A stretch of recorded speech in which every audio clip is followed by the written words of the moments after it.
Very first book I ever published is called Return of the Winter Queen. Oh, damn. Really? Well, Was it good? Was it good? No. Was it a sex Really book trying with to use vampires wrong. and werewolves? My mom said it was like going through Lord of the Rings while eating fudge and being very confused and overwhelmed, or something to that effect. Okay. Wow. Okay, well, that's All right, we're live. Let us open. Oh, by the way, Okay. we've been live for By the half an way, hour yeah. now. Hello, I am Richard. I'm the game master. We're playing Put your clothes Humblewood. We've combined two parties, and so I'm doing a little bit of retconning, or not retconning, but of rearranging of where they are and what's happening with them, and hopefully it'll be fun. yeah, if you're confused, One of our players is ill and is not able to make it tonight. Otherwise, it's a game with 5 players. Do you want to introduce your characters? Doug, you're the first one on the left on the Twitch stream. So Sure. I play Horatio Bramblewood, who's a hedge warlock. A hedge is a hedgehog. A Beatrix Potter hedgehog. I'm not very wise. I have a good friend who happens to be sort of fiery and demonic, but we're good buds. I think we got a really good working relationship going on here, and we're both really benefiting from it. So I think it's win-win. I have an imp familiar because I'm a warlock packed to the chain. So I have an imp who's a familiar named Riesling, and Riesling is also a good friend of mine who happens to do whatever I tell him to do. well, one of those things is true. He does what you tell him to do. All in all, I think we're all really good friends here, and I think this is going to be mutually beneficial. Like, you keep going on that website where they talk about the workplace. What's it called? Clear Window or something? And it's like, 1 star, would not work for, do not recommend, total loser, gonna get killed, I will be his boss one day, all stuff like that. Anyway, Riesling, real character. Charles just mentioned that his name is wrong. It's Swipper, not Swiffer. I keep calling him Bag Swiffer, but it's apparently Bag Swipper. So Nico, I'm sorry, you have to change it. Swiffer's trademark. You use that. It's very Swiffer's important. trademark. That That's was right. Twitch is gonna shut us down. That's my father's last name. He was a great bag swipper. Oh yes. All right. Well, Frank, why don't you talk about your character? Well, I come from a long line of bag swippers, apparently. So I am a puppeteer, like an extraordinary puppeteer. I mean, I make my own puppets, and I do puppet shows, and I keep everybody entertained. That's my whole job, my whole thing that I'm doing here. And I did a puppet show with a little dragon baby just recently. That was quite horrific and great. But yeah, that's what I like to do. So that's me. I just have fun. What they call a bird. You're a okay. Yes. So yeah. So Charles is a bard. Nico, why don't you talk about your character? Alright, I play Do, also known as the Black Mouse. He is a bagpipe playing bard, or he was a bagpipe playing bard when his love Bonnie was still alive. He has not played his bagpipes since her passing, and he now roams the world. What does he roam the world doing? It's been a while since we played. He roams Do. the world trying to find a way to bring Bonnie back. Oh from yeah, the dead. he's trying to figure out a way to bring his lost love back, who was taken so unjustly from him. And he Life likes is to hard. shoot darts out of his bagpipe. Kathy, go ahead. Yes, my name is Kathy. My character is Ilva. She is a servant pronghorn of the antelope variety. She's gifted with the sight, so she's kind of just going wherever the visions take her. Kind of. Pretty much. She's like a super plot hook generator. It's really great. Super, yeah. The DMs love her. And I have to say that when Catherine plays this character, you might think Catherine's dumb because Alba is kind of, well, Catherine plays her kind of, not dumb. Well, I guess dumb. Because she's a wisdom-based character, and so so if you're watching this on stream and you think Catherine's dumb because of that, no, she's very smart. Yeah, I have a -1 intelligence, so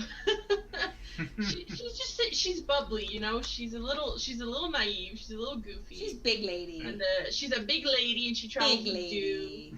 She's 7 feet tall. Yeah. I am very tall. All right, so there you go. So that was a good introduction. I guess we should probably play some D&D now. Okay, so let me just bring up my document. So And this is Bean. Not that anybody's watching. Where's the other cat, Catherine? We like the other cat better. Bean is just a big loose thing. Sack of bones. Sack You're the one of cat poop. avoids everyone, so you get Bean or nothing. Oh well. Again, for anyone who might be watching this stream, we haven't played these characters in like almost 6 or 7 months, something like that. So it's been a long time. We played a whole other campaign since then. So we're gonna acquaint ourselves with our characters, and at least for me, my camera's not focusing. It's the same universe and the same world, and so I'm not super out of sorts.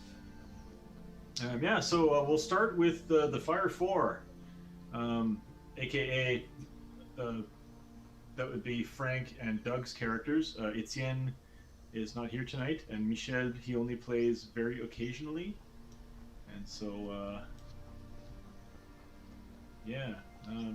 just gonna go. So you have just slain a white dragon. You were out in the cold. You were traveling up mountain.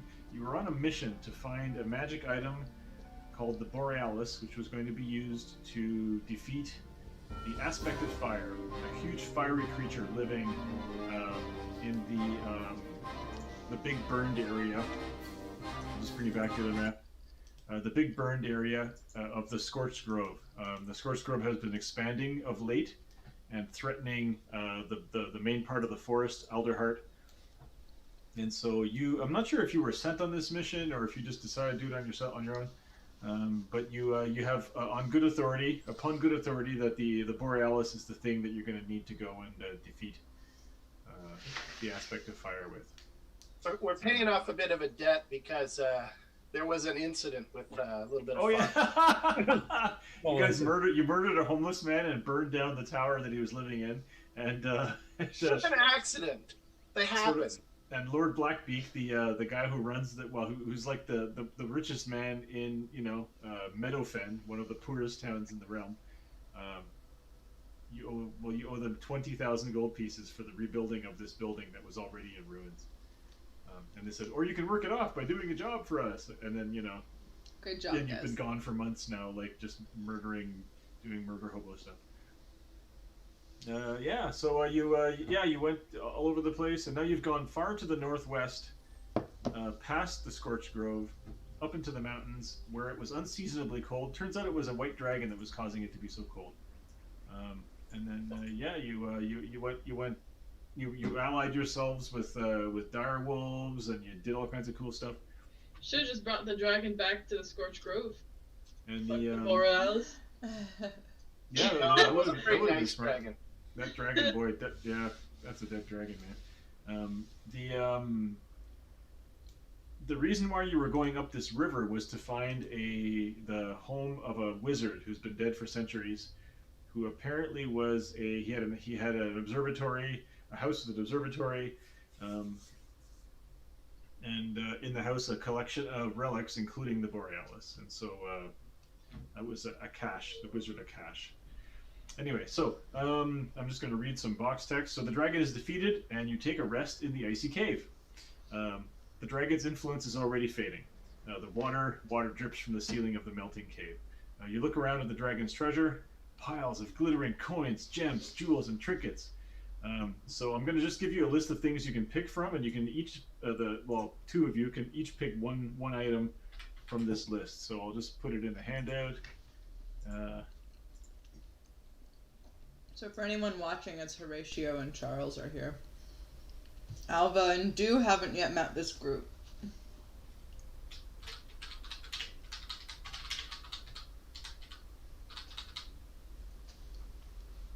We might miss the plot train and never meet you guys. Mm-hmm. Yeah. Oh, you're gonna. Oh, yeah, sure. Anything's possible. With Alva around, you can very easily correct that. You get a vision to go at this place. Oh, okay.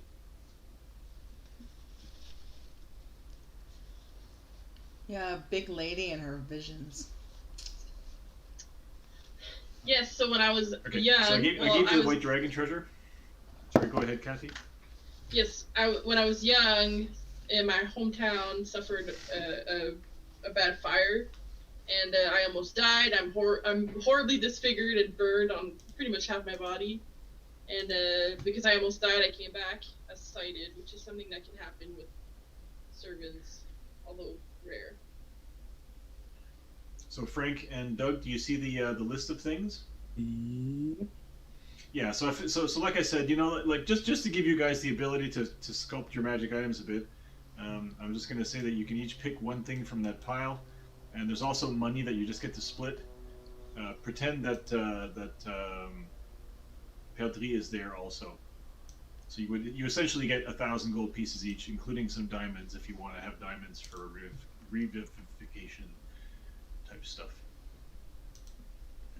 No, we just need those to make pickaxes and swords. Yeah. I need it to feed. Anyway, so that list is there. You can look at it at your leisure. So, assuming Charles doesn't want the Rod of the Pact Keeper, I think that's what I want. I think I want the wand actually, but Yeah, so I think it was the Tasha's Cauldron of Everything has a whole bunch of like very warlock items because I think they're like, let's take a look at all the magic items. Warlocks get nothing. So here's a bunch of warlock shit, and a whole bunch of magic wizard books also in that tome. So it's like, wow, tons of magic wizard books and warlock stuff. oh, cool. Okay, I take the. And I think they're all uncommon items, so they're not going to break the game. Well, although we know there are some uncommon items that can totally break the game, but yeah, it is what it is. Okay, so you guys can keep looking at that and decide what you want to do, and just type it in. I should have all those items in my thing. Just type it in and drag them onto your character sheet. So of interest is a small but heavy glass globe on a base of pewter. It kind of looks like a snow globe. Inside, there is a tiny little mountain valley, like beautifully detailed, forested, and in the center, a house with an observatory.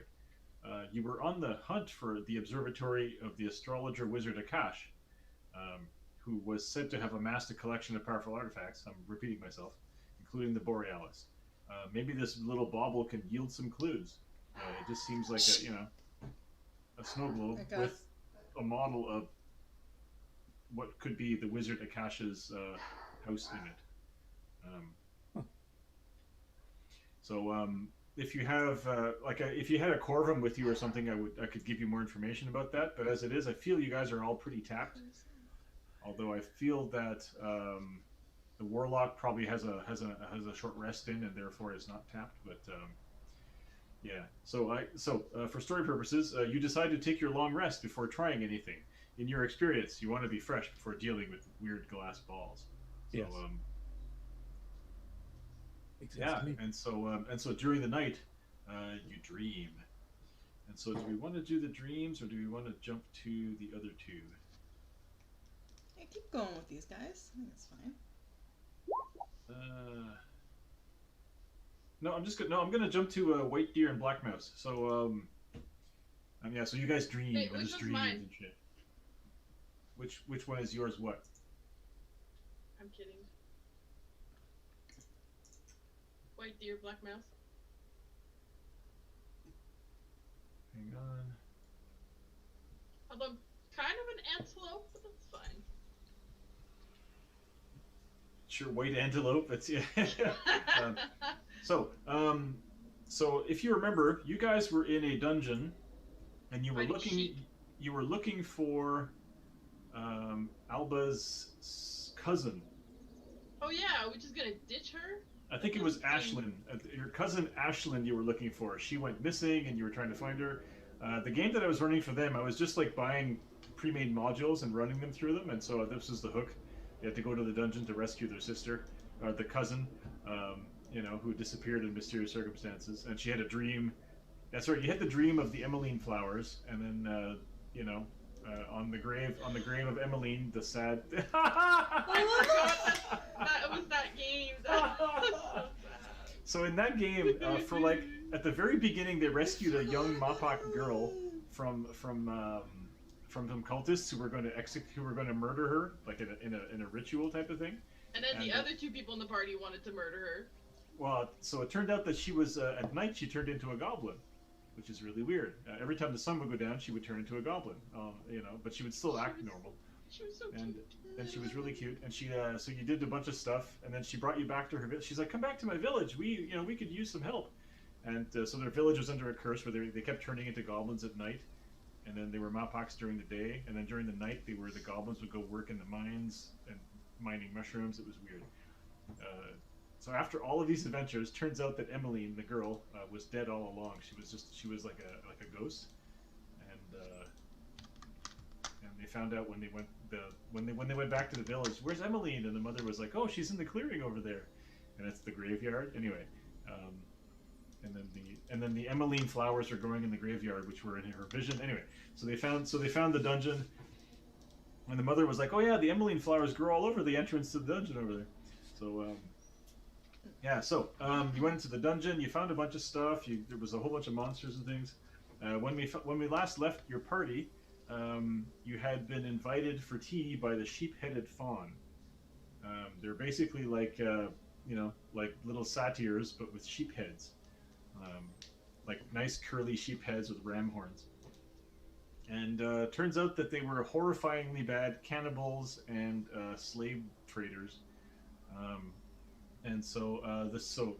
We now read from my text. The sheep-headed fawn were creepy to be sure, but not too clever. You were smart enough to not drink their poison tea, and when you called them on it, they tried to overwhelm you. You made fairly short work of them. Imagine your surprise when you found, locked in a small cell, Alba's cousin Ashlyn. There you go. What? Unharmed. She doesn't know how she got here, but she knows she was abducted by a dusk corvum who was very strong and who always wore a black mask and cloak. He carried me on his back, always at night. During the day we would hide. He said it was for my own good, and besides, it was the only way to get Alba to come to this place. Because Alba needed to come here, so here I am. And he made a deal with the sheep-headed man, and they told him that they were not allowed to eat me or sell me. So I've been in that, And she holds up the Emmeline flower, and she says, "I have this."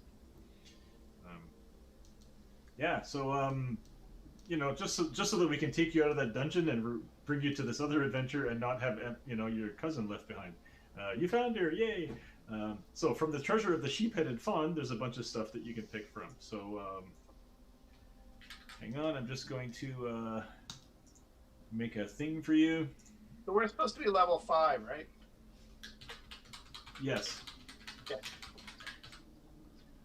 I don't know where my character sheet is that has all my background stuff.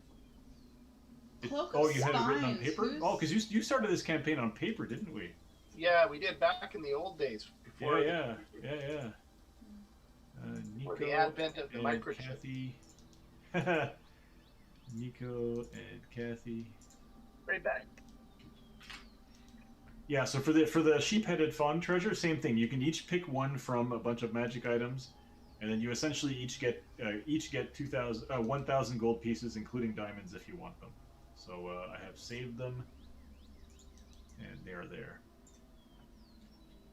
Yeah, and you can kind of go through those. And Nico, if you need any help, let me know. But yeah, so there's and some stuff might not be useful, like the quiver of Ilana. It's a magical quiver that allows you to store mini arrows. You could probably use that to store darts or musical instruments. Sorry, it was 1,000 gold? No, Yeah, you each get 1,000 gold, including 5 100 gold piece diamonds if you want them. If something I feel like anyone who can It says cast. you also find 1,500 gold. and 5 times 100 gold piece diamonds, divided by the two of you. Yeah. So it's like 1,000 in total. Yeah. Each. Yeah. And Morticia, presumably Morticia also got shares, but she's not part of this, so she'll just be on her own way. So I want the darts. Metal. Yeah. So roll 3d6. Roll 3d6.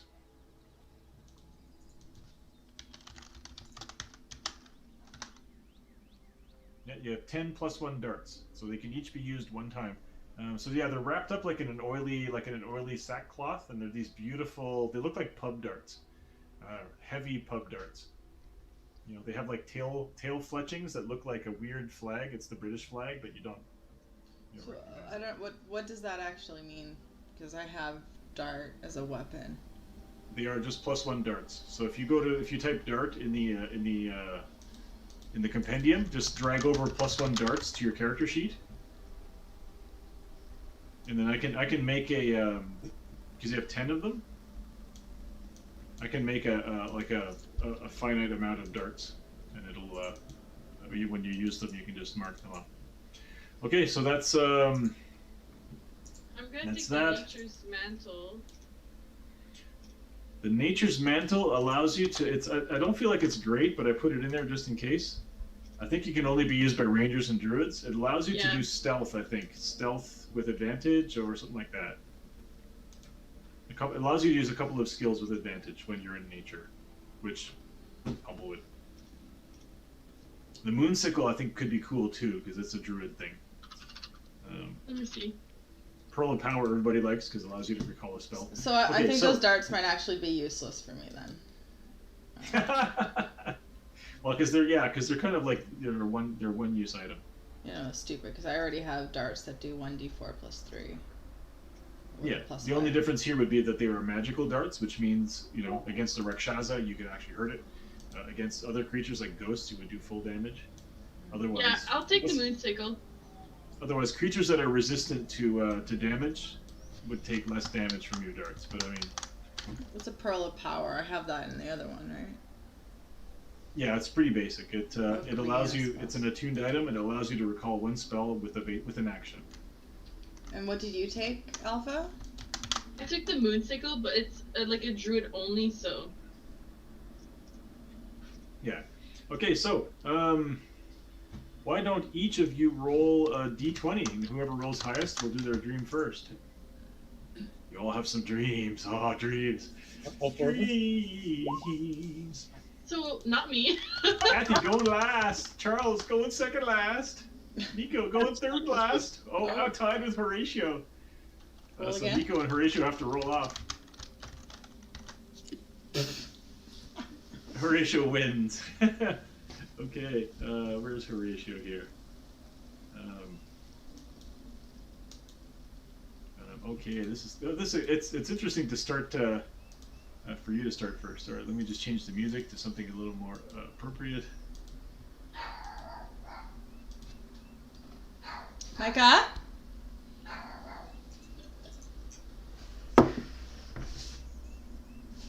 Okay, hang on. I just realized that my music stuff here is just fucking terrible.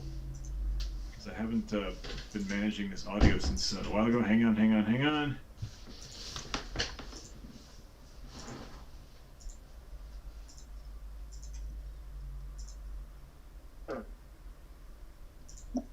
think we'll do that one. Yeah, hang on.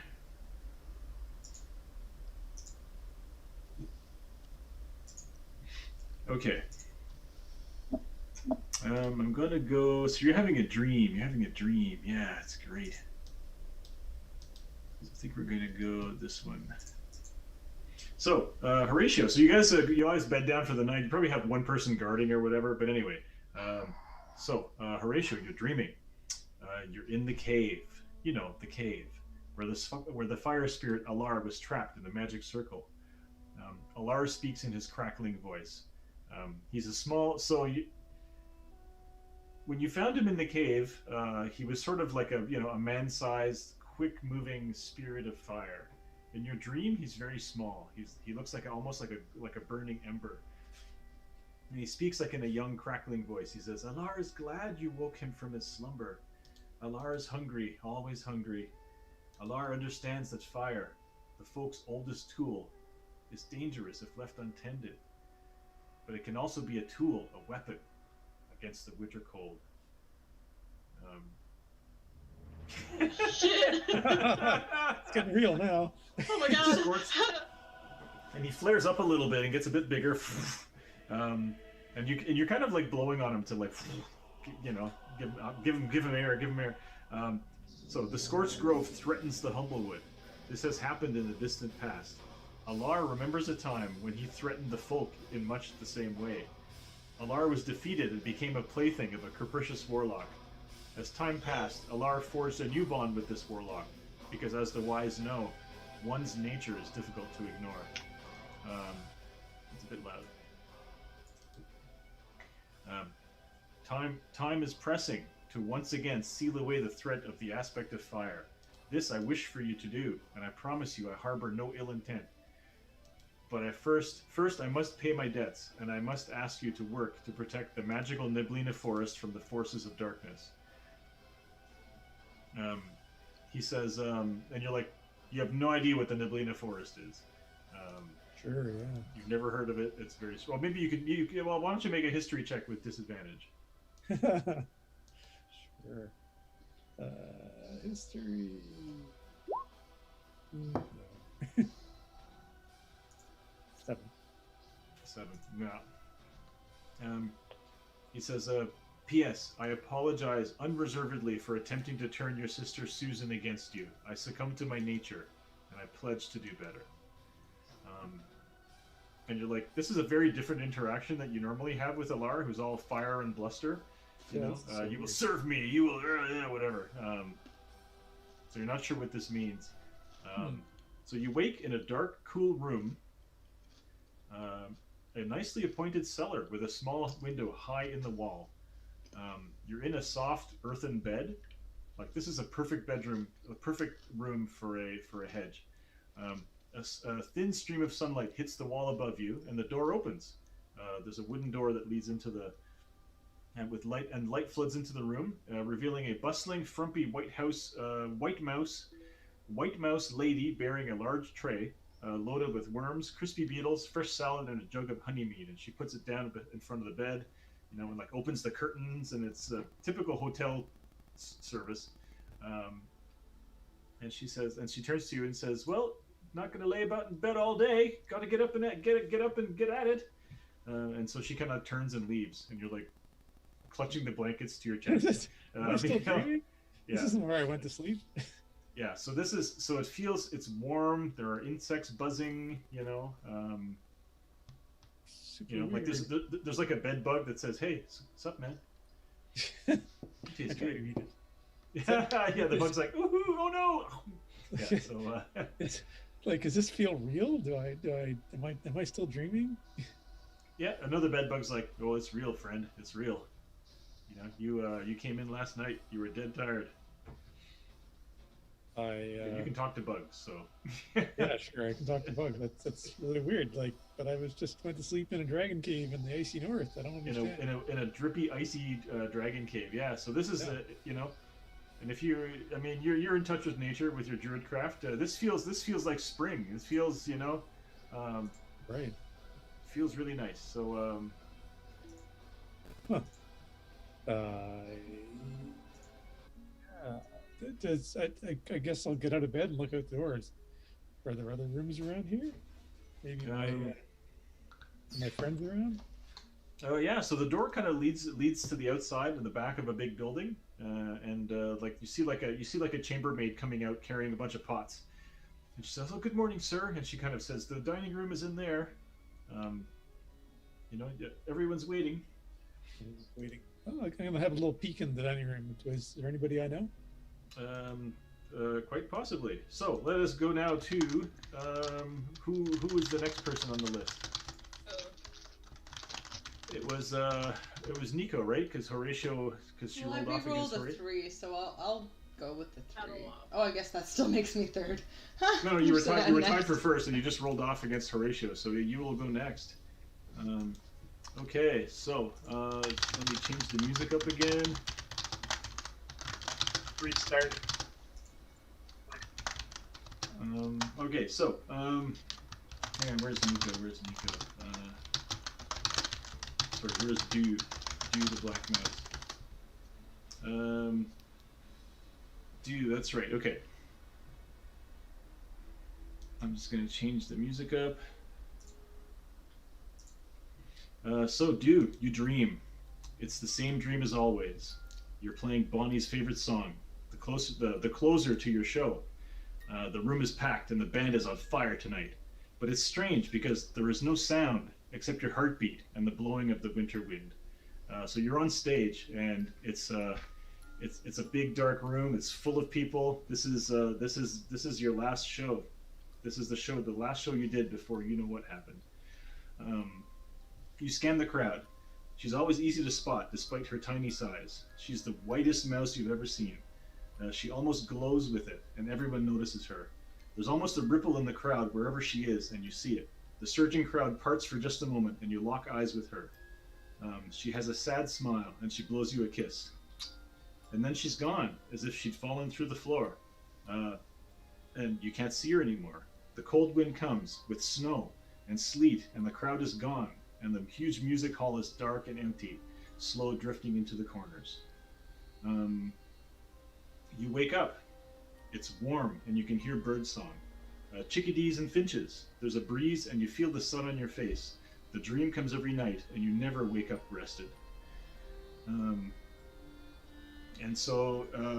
then you hear a voice. You always frown before you open your eyes. Her voice is like song. Her presence next to you is warm and comforting. You're in a nice soft bed covered in soft woolen blankets. I have a secret to tell you. You've heard her say this hundreds of times in the follow-up dream. You keep your eyes closed because you don't want it to end. I told my father. I told him I wanted nothing to do with his legacy. I told him I want to be with you. You remember the moment she said this to you, the morning before the last show. My father didn't take it well. He might take action, my love. Just remember, whatever happens, I will wait for you. You open your eyes and you jerk to a sitting position. She'd never said that before. You look over to see her. She's sitting there, bathed in golden sunlight, coming in through the blowing curtains, white fur gleaming, her stupid tiara glinting in the sun. Well, that got your attention. Don't forget me, Black Mouse. Some things are worth waiting for. She fades away in golden sunlight as the room's door opens and a gray mouse lady bustles in carrying a tray of bread, nuts, and golden honey meat. Well, good morning to you, sir. I trust you slept well. You know, and she says, oh, it might be a mite dusty in here, I think. And so she puts the tray down and opens the curtains more, and she says, you came in late last night. You should probably go down to the dining room to meet the others. Okay. Okay. Do you want to go to the next person? Yeah, Do will get out of bed, but he really doesn't want to. Yeah, so Do has this dream every night, except the dream ended differently. This time. It's very strange. So and also, was when the you tiara? when you went to sleep, you were in Smallwood, which is you're not in Smallwood now. You don't know where you are. Oh. Probably in Kansas. Was the tiara she was wearing in the dream the tiara that I have? Well, it was not the same tiara, but it's the tiaras are basically just this thing you wear on your head, right? That the princesses wear. So similar, but not the same. Mm-hmm.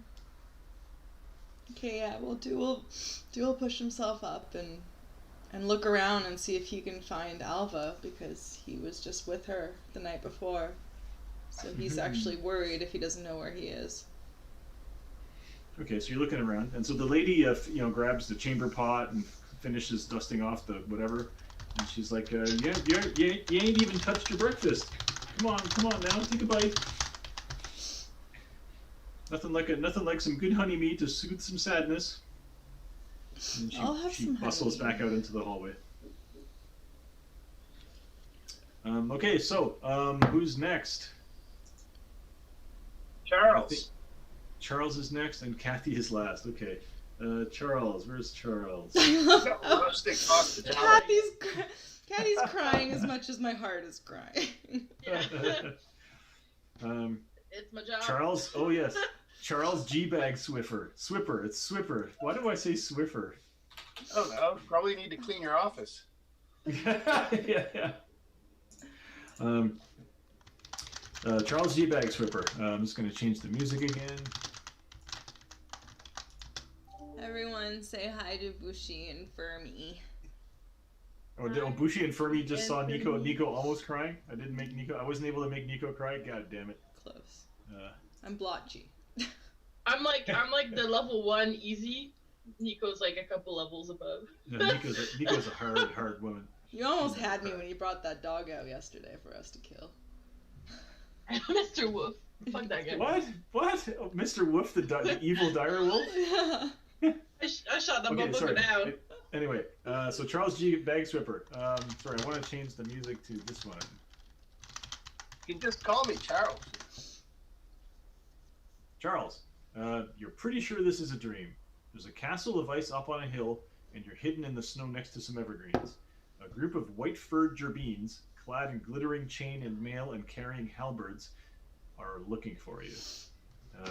Shouldn't have taken the ice cream's name in vain, you reckon. Now they want your head. Snow swirls around you, but you think they'll never find you. Because, as long as you don't move, you're invisible. A large black bird lands in the tree right next to you. Snow falls off of it and falls onto you. The bird starts cawing. One of the gerbeens turns to look in your direction.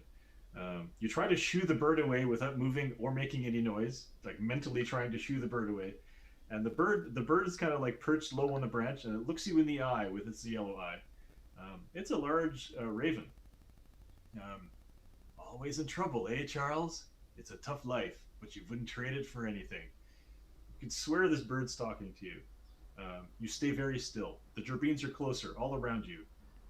Your Velpen magic keeps you hidden, but only if you don't move. The bird hops onto your shoulder.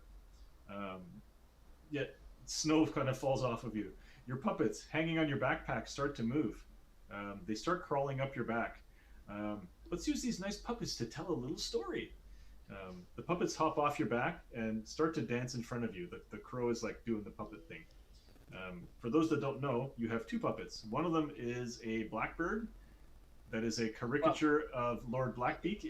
Oh, you used a cardinal. Yeah, okay, sure. And Rose, the chicken. And Rose the chicken. And so the puppets start dancing in front of you in the snow. And apparently the gerbeens don't see the puppets as long as you don't move. So the chicken and the blackbird pirouette, bow to each other, and the crow narrates. There once was a beautiful, quiet forest. And the puppets are content, living together, playing house, whatever. Because of course Frank cosplayed his character. A terrible sickness came from the forest and threatened to end the world. The chicken lies down as if asleep. Heroes came and fought the sickness, and peace returned to the forest. The blackbird becomes heroic, slays an unseen enemy, and dies and rises again, and flowers bloom all around. There followed centuries of peace. The outside world endured its cycles of fire and ice, but the forest was always sheltered from these wars and calamities. The chicken and the crow lived nice, quiet lives, and they're doing their thing again. From time to time, evil came to the forest, but the heroes always returned to face it, and life was good. The chicken and the blackbird fight off unseen danger. But now evil has once again come to the forest. Heroes are in short supply, and so the forest has summoned you and others in the hope that they could defeat it. You have a connection to this place, even if you don't know it. You have a duty to protect it. The puppets look gravely at you and nod and return to your backpack. So they kind of climb back up you, and you haven't moved the whole time, and gerbeens are searching for you. The snow swirls and the blackbird is gone, leaving you surrounded by those weird wintry gerbeens. You wake in a warm room, sun shining in your eyes through an open window. You're in a nice bed with woolen blankets and feather pillows. There is a frumpy gray mouse lady in the room, setting down a tray of bacon, roasted beetles, bread, and a pitcher of golden mead. She says, "Good morning, sir. You were in late last night, and so you might want a little pick me up before going down for breakfast." Nice. And so she bustles out of the room. So you said bacon roasted beetles Yeah, roasted beetles. with bacon. Oh, Well, obviously. Charles likes bacon. Yeah, we've decided that people can eat pigs in this one, so there are no playable pig races. Yeah. Mm-hmm. Yet. And even if there were, it's fair game. It's bacon. It's game. Oh God. That's right, bacon. One of the worst foods for you in the world. No, bullshit. I call bullshit. It's pretty bad. I lived off bacon for a couple months. Yeah. Okay, is there anyone left? Nico, you're like dying from 5 different things. This is true, but I don't eat bacon anymore, so... You don't eat bacon? Well, Maybe, I haven't. Maybe Maybe if I ate more bacon, I would maybe. be dying of fucking It's every true. single disease under the sun. Probably true. This is true. That's what Bacon happens is when you try to magical. eat healthy. Bullshit. Who did we leave? Oh, I think Alva is the only one left. It's me. Okay, let me change the music. Like I'm having trouble with my music. This sucks. Hang on. Do that one.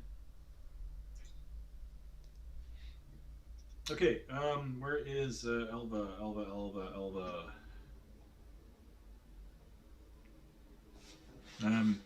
Yeah. So you're like you have like a dream journal. You're an experienced dreamer. You dream all the time. There's all kinds of weird shit that happens in dreams all the time, and then it always becomes real one way or another. But it's always sometimes hard to interpret.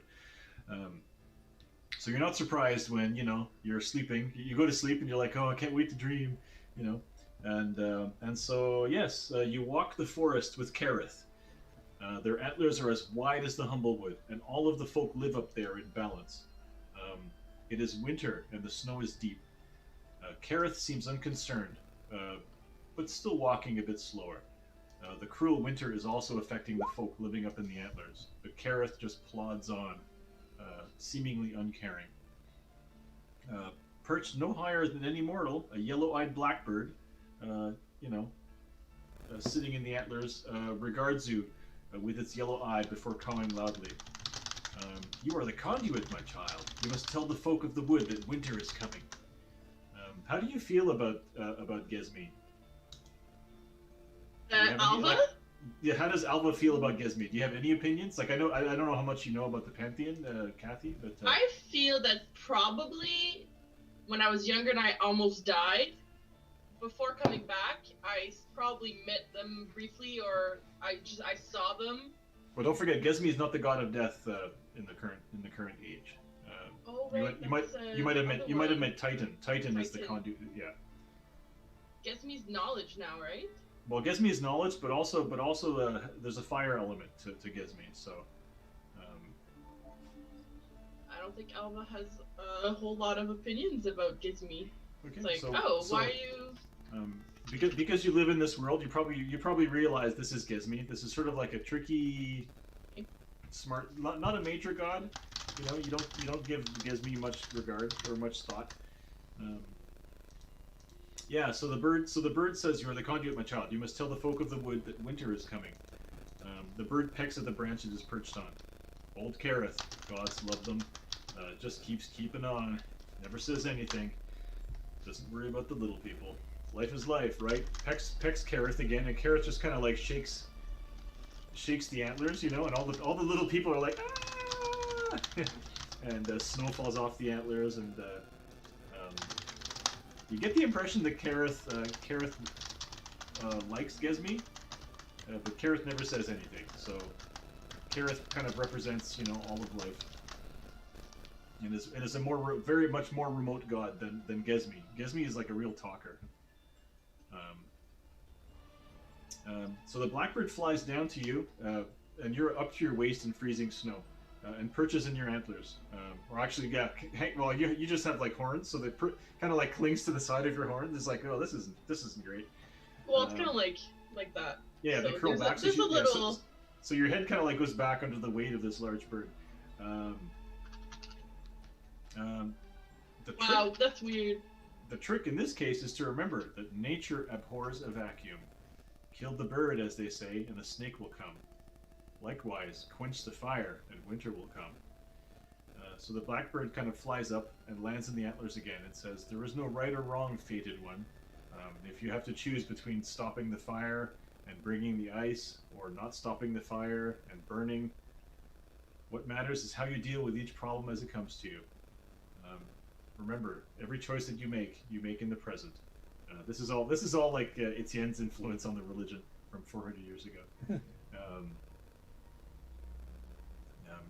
I have faith that anything that you will do will be correct. I just want you to tell your friends. We can talk again soon if you like. And then Gesmi kind of flies away. You wake from the dream in a warm, breezy room, warm sun slanting in through the windows. You're in a sturdy bed with well-worn but clean woolen blankets. The dream of Gesmi was unusual. Normally you just spend quiet time with Kareth, a powerful god of few words. Gesmi was just a chatterbox with her talk of living in the moment and making choices that come to you and all other stuff. There's a quick knock at the door, and the door opens, and a bustling gray mouse lady... Did I say white mouse before? No, she's a gray mouse. Gray mouse lady brings in a tray of bread, nuts, and grain, and some golden honey meat. And she says, "Good morning, dear. You came in very late last night, and so I thought you might want a little pick-me-up before going down for breakfast." I did? Did I walk in? And she opens Did you the carry curtains. me in? You're strong. She says, "No, I wasn't, I was sleeping when you came in last night, but, I kind of think I was too. this morning when I checked the register, there you were, so the night clerk must have checked you in." Must have, I guess. Yes. She looks at you and she starts talking slower. She says, "So there's food here, and just down the hall and down the stairs is the common room, and so at least one of your friends is down there. Is everything all right, dearie? You seem to have had a dream or something." Yeah. So, Yeah. I mean, yeah, kind of like a dream. Usually I just chill with, like, Kareth, my god, you know? But this time, like, Gesmi, I think, showed up as a bird. And it was super weird. You should probably buy some, like, warm clothes and maybe stock on wood, because I feel like it's gonna get cold at some point. Just saying. "Oh, honey, nothing. We never get strong seasons here in the Neblina Forest. It's fine." Can I roll to see if I know what that is? No, sure, yeah. You can make Yeah. a history check, or roll against history, smart one. Ugh. I feel like Dew's ears must be picking up downstairs listening to Big Lady clomping around. She I falls out of recognize bed. those hooves. Yeah. Like, two legs stick it to the wood and break through.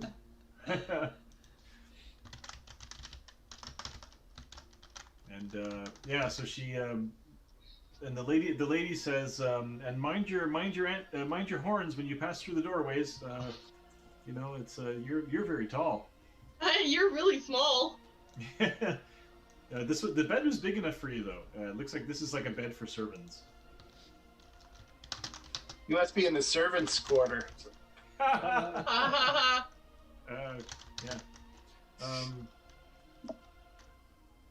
Yeah. So if you all head to the common room, you can all meet each other. And I can also say that I'm just going to say that Perdri, hasn't joined you yet. He's going to like parachute in next session. But nobody's worried about it. Yeah, he slept in. He didn't check in, and he's like in the room still sleeping. Yeah, so I'm gonna bring my tray of bugs. That's the good stuff. Okay, so I'm just gonna bring you to a different map. Where is it? The eyebrows. You're still doing eyebrows? That's so weird. Well, I tried turning it off and I looked bald. So You can't even tell that it's not yours. Yeah, that's weird. This is brilliant. I'm never. I mean, why can't we have like you know, a real-time kiss makeup? I want to be Star Child.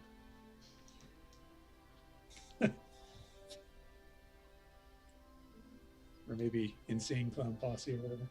Well, wasn't there a news story about a guy in England who was a cat during like a legal deposition or something? He had like the kitty filter. Oh yeah, right. Yeah, it's a Snapchat filter. Yeah. Okay, where's the eyebrows? I was going to try and install that, but then I'm like, I don't want Snapchat. You're too old. You're not allowed to have Snapchat, Frank. Yeah, Probably not. You're just too old. Okay. It's not going to work for you, man. Eyebrows. Okay, so yeah. You're just in a nice town. I just want to see what you see on the map. Nice. Oh, this is a much bigger map than I expected. Well, it's kind of a long, skinny map. I've started to make those. This looks familiar. Is this the same one that you used with like Grace and Rose? Or similar? No. Cool. It's 100% original. Actually, well, it's so I'm running this adventure from the book, and so this is the map that they had for the village, but it doesn't have all the locations, and it's kind of like a square map, and so I just is it disappearing? Is it disappearing because of the A little bit. Yeah. because it's a green map? That's awesome. Yeah. Anyway, so I just redrew it myself. It's also done by an artist who on Reddit didn't appreciate that I had redone some of his other maps from this adventure, and so I thought, you know what, I'm just going to make my own map, and that way I don't have to worry about anything. So yeah. So this is the village of Burrowwood. And so you can all. So you are at the Tarnished Tankard, which is a large bustling inn in the center of town. As it often is in Humblewood, it's a mixed town. Okay, there where's are Daffodil? Humblefolk, Birdfolk. The lady who runs this place, her name is Oleander Ashworth, and she is a gray mouse. That doesn't mean she's old; it just means she's a gray-colored mouse. She has a whole bunch of helpers, you know, younger, pretty much all female mice, or gerbeens. And yeah, she runs this place, and it's kind of like a place where people come to town and hang out and drink and so on. And so she kind of has a small room set aside for all of you. So for all four of you. And so the first person to go down was who was the first person to go down? Was it Doug. I forget now. Doug, Nico, Frank, me. Yeah. So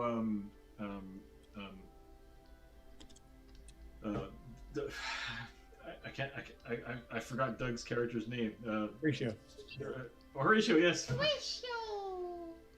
Yeah, so Horatio, you head down to the common. You know, you head up through into the back door. You're carrying like a big bowl of the you know Bugs. of the bugs. Bugs. And the you know like I said, a young girl carrying chamber pots kind of like points you into the dining room, and so you go sit down. And shortly after that, the second person kind of joins you, and I think that was was it Dew? Yeah. So Dew has run away from their Dew is away from keyboard. So yeah, so Dew, you are the second person to come down to the common room, and there is a hedge sitting at the table eating some bugs. Wow, gross. Like he has the tray that the lady brought into the room with him. So you can talk to each other if you like. Is there The anybody awkward else? moment. The I feel awkward like moment with PCs. Dew would just kind of go sit in the corner and observe him at first, because he's just endured some very highly emotional. Is Riesling nearby, or is he? Or do you have him popped out? I think I got him popped out right now. Okay. What's Is there anybody else in the room though, or is it just me? It's just you, and then this black mouse wearing like a kilt and carrying bagpipes, you know, and presumably you have all your stuff with you. Comes kind of looks pretty sad. Just kind of tromps into the room and sits down Is far it away morning? from you. It's morning, I suppose. It is morning, yes. I'll go and order an ale and look at the guy over there and say, "Would you like a drink, friend?" Well, there was a whole pitcher of honey mead. Perfect. On the tray. You can just come down with that. Okay. Yeah. But the gray mouse lady, Oleander, says, "Oh, would you like some ale to go with your mead? Sure thing. I'll bring it over." Thank you, kind lady. One for each fist. Yeah. As one does at breakfast. Yeah. So once in a while, Horatio, you notice like a little pink hand reaching into the bowl and taking a bug and from under the table. And so sometimes Riesling is around, and so what's Riesling? He reaches out from hell and grabs food. And sure. Yeah. Who's Riesling? You don't know? Like, does Do see? Well, obviously Do sees his little hand. He's rather perceptive. No, nobody else sees it. This is like Horatio's imaginary friend. Well, I think Riesling is around, but I think so Riesling is not in plain sight. Maybe hiding under the table or. Yeah, turning invisible, just letting the hand come out. That's right, yeah. Because Riesling can be invisible at all times. So yeah, so there's a weird, something's eating his food and it's not him. Anyway, something disturbingly hairless. Yeah. So you guys don't have a sparkling conversation. That's fine, whatever. Well, I'm gonna say I think I'm a chipper morning person, unlike my real self. So I think I'm gonna say good morning to the black mouse. Give him a big smile. So what do you look like? Me? I'm annoyingly chipper-looking hedge. No armor or anything. Wearing a strange assortment of clothes and various other junk hanging off things. Okay, well, I'll like do smiles back. I mean, he's quite a charming little mouse. And actually, he'll kind of perk up because you look very happy and settled, and say, "Good morning to you. Where are we?" I have no idea. Well, that settles that then. Here, we were all kidnapped collectively. Would you like a pint or two of mead or ale? I'll drink some mead. Did you happen to arrive last night like I did? I would think so. Yeah. Oh. Yeah. Have you seen a very large lady with horns by any chance? Big, beautiful, large lady. A large lady. I think Charles is next. Sure. Yeah, so I'm gonna put on my festive costume. It's just a nice frilly shirt. I'm gonna grab my puppets, and I'm gonna grab my Trump of the Ozark harp. And I'm gonna head on down so I can do some entertaining. This is brilliant. This is like the opposite group from our other game. This is amazing. I think you're being racially insensitive to the residents of the Ozarks. Yeah, I know. I shouldn't associate them with Trump. Yeah. Okay. So anyway, so I come down all excited. Oh, I'm at a new place. I can do some shows. This is going to be great. Everybody's going to love it. Yeah, I got kidnapped, but it's fine. Yeah, you're like, this is weird. You have no idea where you are. Well, so there are two dining rooms. In one of them, you see Horatio sitting at a table and a small black mouse also in that room. Oh, Horatio, you have a friend. I do. What was your name again there, friend? I'm Do. Do. This is my new friend, Do. Hey, Charles, Do. You look you look great. What the fuck? I see you got some puppets there. That's yes, I'm a puppeteer extraordinaire. Oh, would you like to see a show? Not particularly, but it doesn't look like I'm gonna have a choice, so have at her. Oh, excellent. I look around to see if are there other people here. Well, the other dining room has people sort of having their breakfast and stuff and serving people going back and forth. You notice that dude has bagpipes, though. Has Irish bagpipes. Oh, I get really excited. I'm like, perhaps we could do a little tune together. You seem to be a fellow musician. Yeah, I am, but unfortunately these bagpipes don't get played. But I do sing. What? Well, I have another set if you really need to play some bagpipes. They're a little large. Oh, thank you. Very kind offer, but I. Oh, okay. Yeah. Well, I'm going to tell the story. I don't know how I got here, but I'm going to tell the story about how we defeated the White Dragon. Oh, it was awesome. Wasn't it, Horatio? A good. Horatio's like taking a leak in the corner. It's a good story. Okay. So here we go. I'm going to try and amaze them with my performance here. Ooh, I got a 15. So 15? It's just an average performance for me, I guess. 15? Yeah. So you perform. It's pretty great. So what's the highlight of the thing? You wish you had a dragon. You have to like pretend. You have to always react to the dragon that's an unseen presence because you don't have a dragon puppet. But I do have the spiderling puppets, and I do have the puppet that's that slime thing. So I'll use this. I'll use the slime thing, and I'll cast like a little illusion on it to make it look like a kind of a distorted white dragon baby. And I'll do the distracting dance of the baby dragon, and then how we took out the mother, and that's how we made your land safer. Oh yes. I'll be taking donations, whatever you have to give. And was that nearby here? I have no idea. I just thought I woke up and opportunity. Well, that was something. That was something, all right. You sure know puppets. Well, I make all my own puppets, so. That's impressive. Good job, friend. Good job. Great job. Excellent. Are there any people that look kind of well-to-do that are eating in the other room? Yeah, there are a bunch of people. There are a few people curiously looking over to your room now that you've started doing the show and everything. But the last person comes down just now, and that would be. So you hear the clumping of hooves on the stairs. Yeah. The mouse told me watch it. Like you hear the sound of the horns hitting on the stairs going down, hitting the other stairs going up, going. Yeah. So. And then Alva is standing in the doorway. Oh, dude just jumps up and all like, oh, big lady, oh, small mouse, oh, big lady. Oh, so happy you look well, big lady. How are you? Come sit, big lady, lovely lady. Right. So you see her standing outside the doorway, and you can't see the top half of her face. She's like, like this is like a Mr. Om, always out of frame. She kind of bends over and she's like, yeah.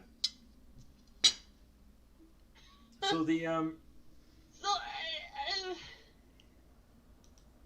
Where did you bring me here? Are you stronger than I thought? I did not bring you here, okay? I don't know if you were wondering because I kind of just woke up. I don't really know where we are, but it wasn't me. I swear.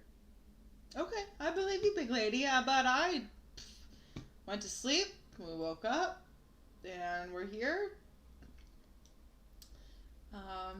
That's about all I know. In the other room, you hear. So you guys are sort of talking to each other. You can all introduce each other, get each other's names and stuff.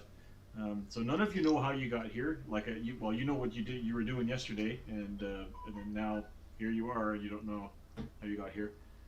But in the other room, you hear like the people shouting and the sound of like a chair falling over and dishes falling, and people are like, "Oh my God, he's sick! What's going on?" Oh, I'm gonna rush into that room. All right, so you can check out what's happening in the other room. So this is this is basically kind of like the diner in Schitt's Creek. There's like all the locals are all having breakfast in there, and there's a. So there's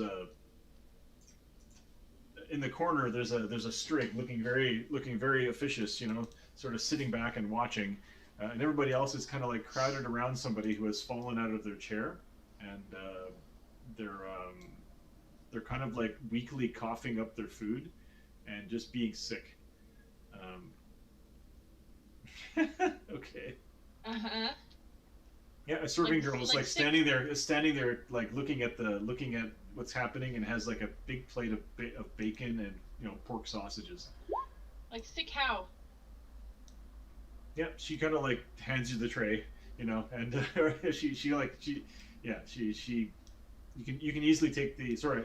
Charles is stealing food from a tray. So, um, so the description is that they are like they're sick, throwing up sick, like not like the sickness from the other. Check?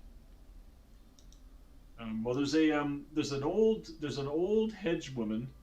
In this case, she looks like she's big. She's not a small hedge. She's actually a full porcupine, and she's already bending over the man who went down. And she says, "Oh, there's another one. Oh, I wish I knew what to do about this." And she kind of looks. Well, you kind of wander over there, Kathy. You want to make a medicine check? Yeah. So the old lady. Looks like the person ate something bad. They're being sick.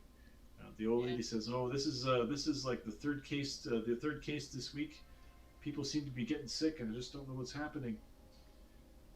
Did they get better? She looked at Alba, and then she looks at you, and she says, "Are you the folk that came in last night? We were hoping to talk to you, find out what's going on, but well, so far none have got better. They're they're getting sicker and sicker, and none have died yet, but." The folks who magically appeared here, sure. But we don't have a lot of clerics in the Neblina, and so I'm old Doc Toscobble. It's like an old hedge. Looks like a big porcupine. I just I ain't got a lot of experience with stuff like this, so any help that you could give us would be appreciated. Well, what more can you tell us about it? I feel like Dew's ears are picking up and kind of gossip. Like he's right in the thick of it usually. Yeah, people the Neblina is a pretty magical place. Normally, folk don't get sick too much. What do these people have in common? Anything in common with those that have been getting sick? The sheriff in the corner, the Strig kind of gets up. He's got like a big sheriff's badge on his cloak. And he kind of like walks over on his Strig clawed feet, and he's like, well, the only race ain't been affected yet is servants. So I got my suspicions, And Oleander, the Grey Mouse lady's like, it's like, shut up, Sheriff Bolger. You don't know what you think. You think servants are responsible because they ain't getting sick?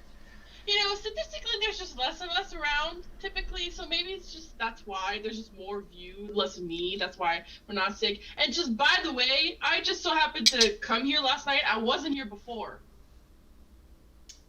So don't look at me. The sheriff is like facing away from you, talking to the lady, and then his head turns all the way around, and he looks right at you, and he's like, and both of his eyes are like laser beams looking at you. Then one eye blinks. Like, oh god, I'm scared. And then the head starts moving, and then one eye blinks, and the other eye blinks. Dew is just gonna like terrifying. Put himself right in between those two. The same. You want to start fighting the sheriff? No. No, like Dew is standing there, like right in front, puffing up all of his chest. Be like, hey, you be careful with those words, there, friend. You realize there's a chair in front of you, and then you move the chair, and you say it again. No. Okay, so they all kind of blinks and looks down. Oh. Well, I was in for my breakfast, pats his brown belly, and but also to find out what's happening with you folk that seem to come in the middle of the night. Only other person I'm suspecting is that traveling salesman Tolan Belkin. He showed up just before all the people started getting sick.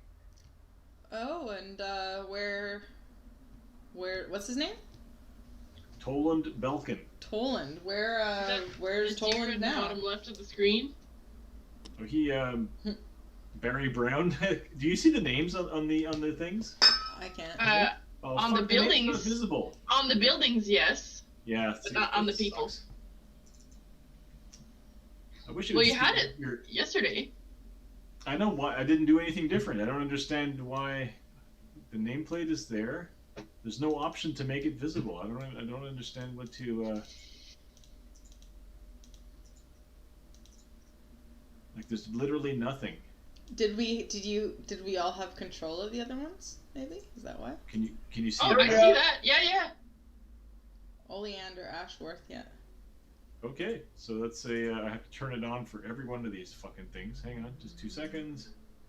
Nope, layer permissions. Schneek. Old Doc. Toscobble. Toscobble.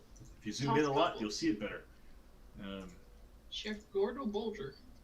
Pretty He's good cute. He's scary. He's cute. Yeah, he's scary. Totally Again, lucky.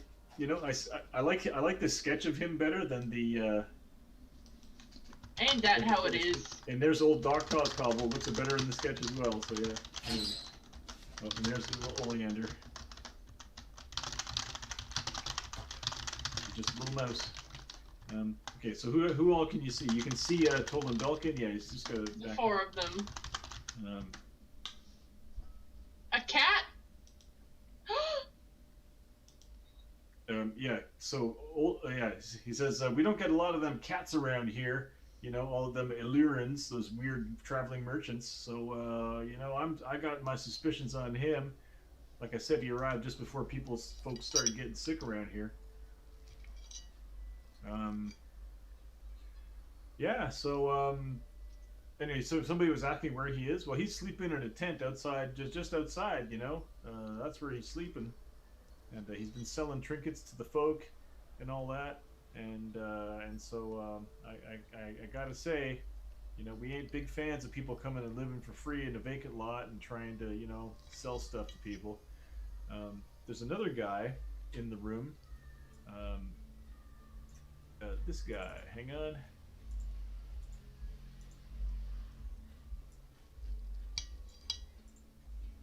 Lutho Fairhole. He is a Gallus. He looks like a big chicken, and he's wearing like a pinstripe suit. And he's got a pocket watch, and he's got like a, you know, the sleeve, the thing that's tight on his arm here, like an accountant, you know. And Lutho says, yeah, you know, ever since that traveling salesman came into town, my business dropped by 12%.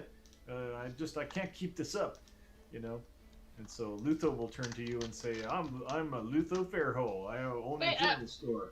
I'm sorry, but a traveling salesman, he's just gonna leave, right? So you don't have to take much more of this. That's the whole point of a traveling salesman. I think you're fine. Well, he'd been here for a whole week and people getting sick, so I'm putting 2 and 2 together. Oh. Just what? I know, right? Everyone's turning into Foghorn Leghorn. My name is Lutho Fairhole. No, we already had a Foghorn Leghorn guy before, and I think you killed him. No, remember he was the mayor of your hometown, Doug. Yeah, we need another one. He was like the guy, like some evildoers parachuted this guy into your hedge town, and he somehow became the mayor through dark magic. If you're gonna have a chicken big wheel down, he's Foghorn Leghorn. Anyway, so yeah, so the sheriff kind of turns to you all and he says, why don't we adjourn to the room next door? And maybe, oh God, we're all turning into this. He says, adjourn to the room next door. We could talk more about why you are all here. And Oleander kind of pats, you know, Alva's arm and says, don't worry, he's got more, his peck is worse than his bite. I'm really looking forward to finding He pecks? I wasn't worried about that before, but I guess I am now. Yeah. Wow. Sheriff Bulger's like got a half-finished plate of raw meat. Strig's like raw. Does he stare at me while he's eating it? Yeah. Well, he just kind of walks out of the room, but his head keeps tracking you, and he bumps into. God. So, I keep Dew between me and that guy, fairly.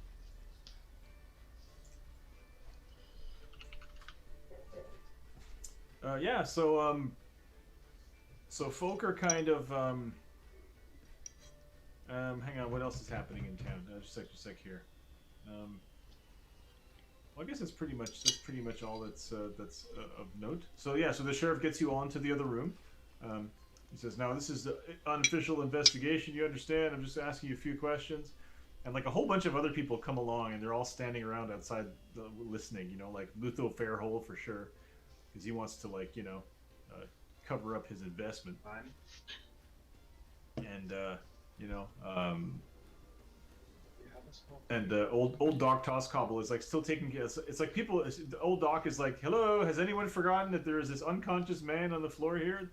Barry Brown." No, it's not Barry Brown. It's this person actually has no name.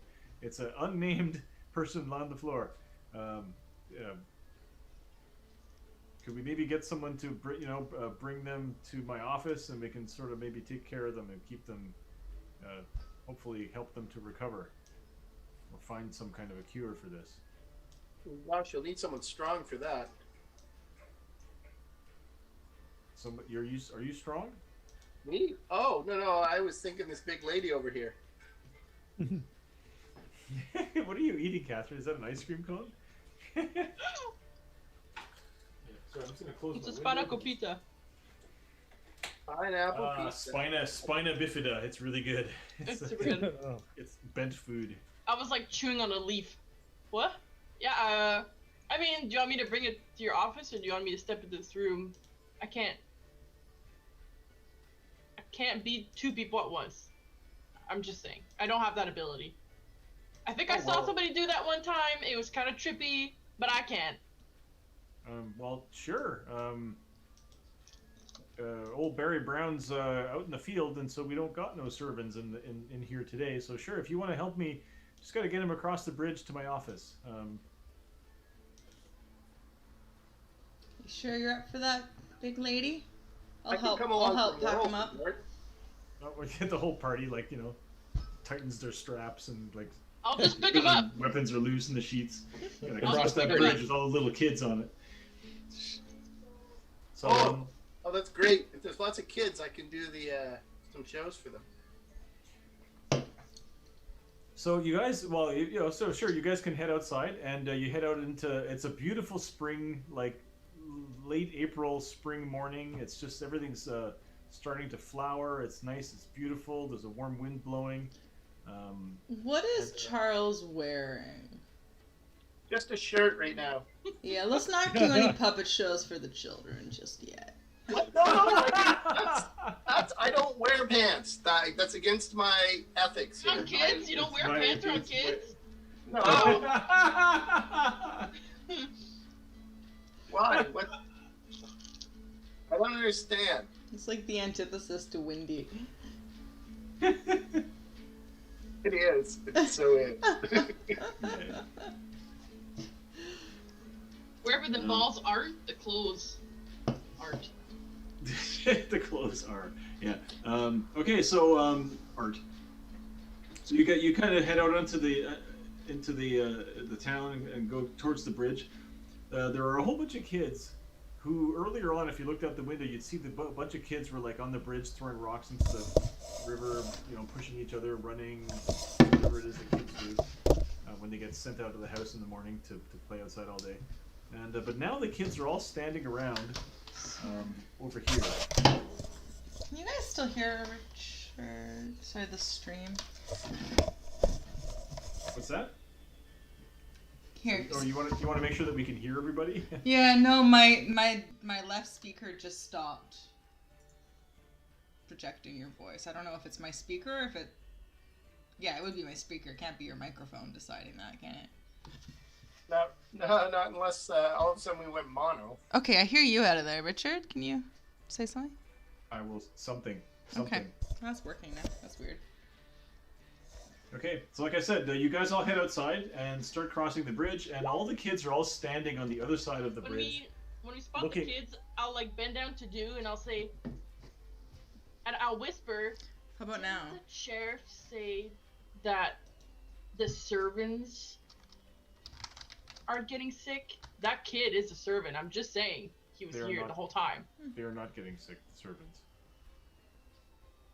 I'm just saying, maybe we should keep an eye on that kid. There's a serving kid? Where's the serving kid? Right there. Filbert Brown. One of the kids is a servant, yes. There totally is. Yeah. So yeah. So like I said, you start crossing the bridge, and on the other side of the bridge, there are a bunch of kids standing around looking at something on the ground. Oh. This is totally like what's that movie with Will Wheaton? Oh, Stand By Me. This is totally like Stand By Me. They're all like standing, looking at something. One kid's got a stick and he's poking something on the They're ground. poking it. Yeah, moving. Wow, I gotta Poking go over harder. and see what they're doing. I've got And one kid's like, full real, I think he's dead. I think he's dead. And the other kid's like, well, I mean, he looks dead. I mean, why don't we check to see what he's got? He's got all his stuff with him. We can maybe check. And the kids see you guys all coming, and they're like, we found him like this. We found him like this in the bushes over here. And if you come closer, you'll see that it is Toland Belkin, dead. was that was the That's merchant. the Allurin traveling salesman. Oh, nice. Does he have a name tag? I'll Hello, just my like name is Toland I'll just like Belkin. look over to the sheriff. Well, So what? Doc- You think he killed himself? Well, the sheriff didn't come with you, but Doc Tozcobble came with you, and she said, Oh. "Oh my goodness, Toland, are you all right?" And she kind of rushes over and, like shoos the kids out of the way, and and I and feel like says, Drew to- just says- marched I'll says, right "You, my over. Poppy, go fetch the sheriff. He's having breakfast. Go fetch the sheriff." Oh my goodness! And so she bends down and she starts checking the body and checking for signs of life, and it's like he's dead. He's been dead for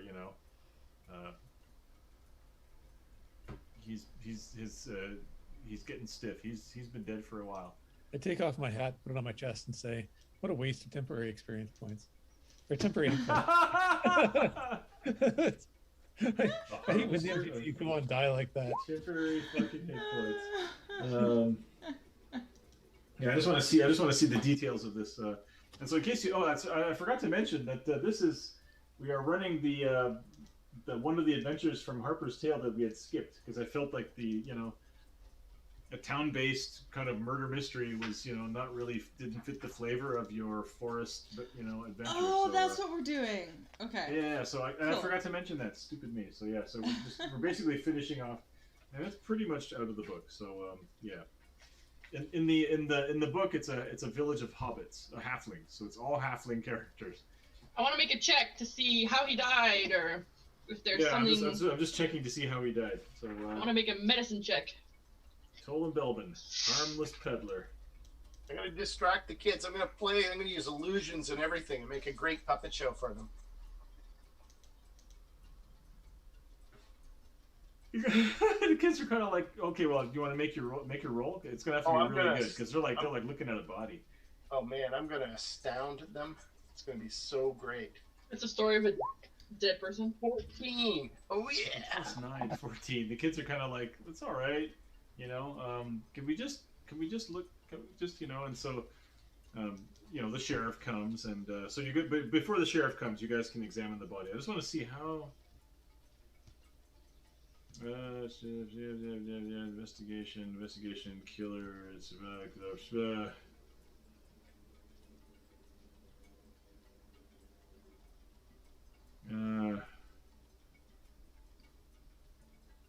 Yeah, so make a perception. Well, if you're Alpha, what were you doing? Were you like doing medicine check or perception Yeah, check or? medicine. Okay. Not bad. Yeah, he's dead for sure. What does he look like? Wow. Like, is he beaten up? Does he just look like what? What They don't does say. I'm just like, okay, hang on. That's earlier.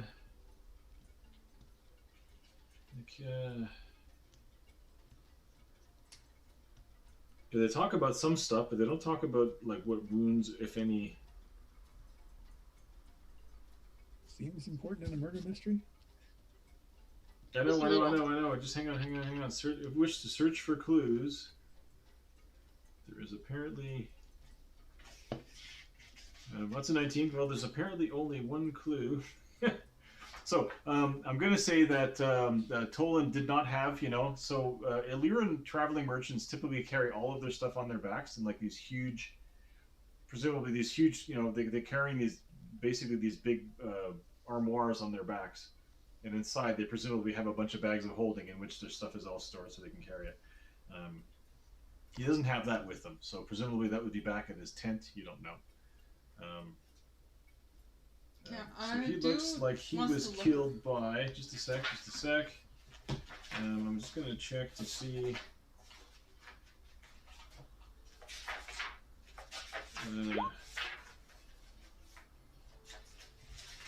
No, everybody's leaving. Don't leave. No, take this time to read it. Actually, I'm gonna. Oh, good. Don't forget to mute your microphone when you start peeing. I'm pouring beer. Same thing. Oh, what do you have? God, this is okay. Hang on. Also, BRB.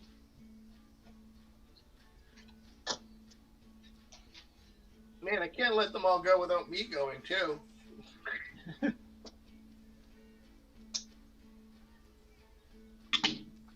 He was Oh, okay, that's a cool one. Yeah.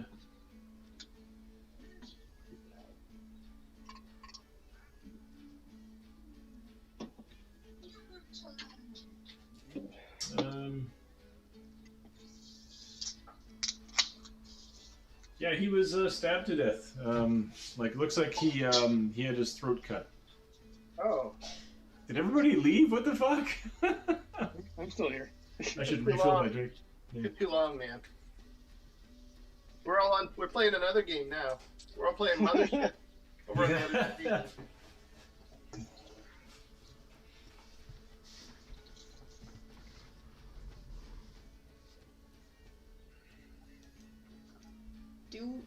Can you do something? Okay, so Alva notices. I guess Alva's not there. Notices that the person they had their throat cut, and Doc Toscobble nods and agrees. Yep, looks like this one had his throat cut. Nice and clean too. That's very clinical. You can search around the crime scene for clues. Unfortunately, all these kids were poking it with sticks and stuff. But so investigation or investigation or perception, whichever you prefer. I'll give you different information. So the body has his throat cut, and yeah. Dew's gonna do a lap around and see if he can notice any signs of a bag being dragged or something heavy or anything being pulled away. Okay, so make either perception or investigation. Can I make a perception? Oops. Yeah, and you're right in there too, dude. Yeah, so the medicine, so. Wow, you're more investigatory than we are. So he's clutching something in one of his hands. Oh. Well, I'm okay. I can't investigate shit. I'm gonna very stealthily try and just reach down and grab it, but not. I'm gonna try and. I don't want people to see me doing it. Well, make a sleight of hand check. 20. Yeah, so your little hand reaches out and you just kind of grab what it is. So yeah, it's a big signet ring. Ooh. What's a signet ring? Oh. It's like a ring, it's a ring with a signet ring that you use to seal envelopes with. Like a signature, yeah. Okay. Yeah. Okay, well, it's got LF on it. I just want to see if I noticed that, because I'll do something if I did. So it'd be. I got a 20. Good perception.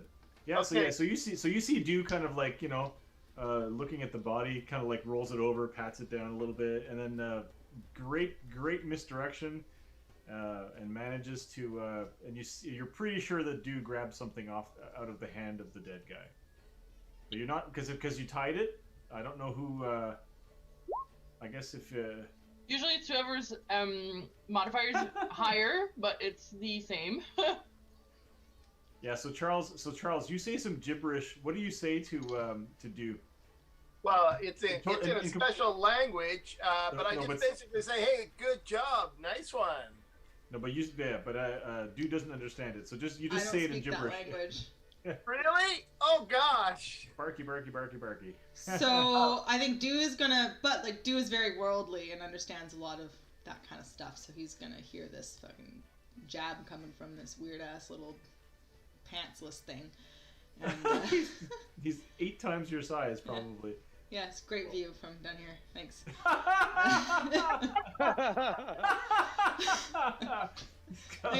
I'm gonna walk over and just casually lean against Alva and say, "Do you any idea what the initials LH might stand for?"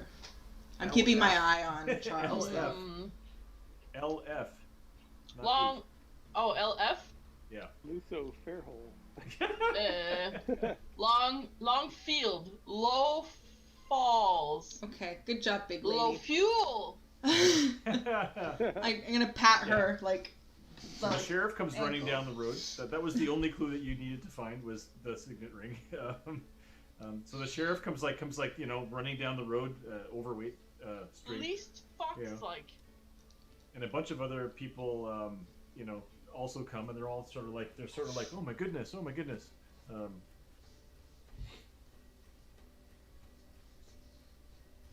I'm gonna, because I'm seeing Charles kind of trying to do something weird.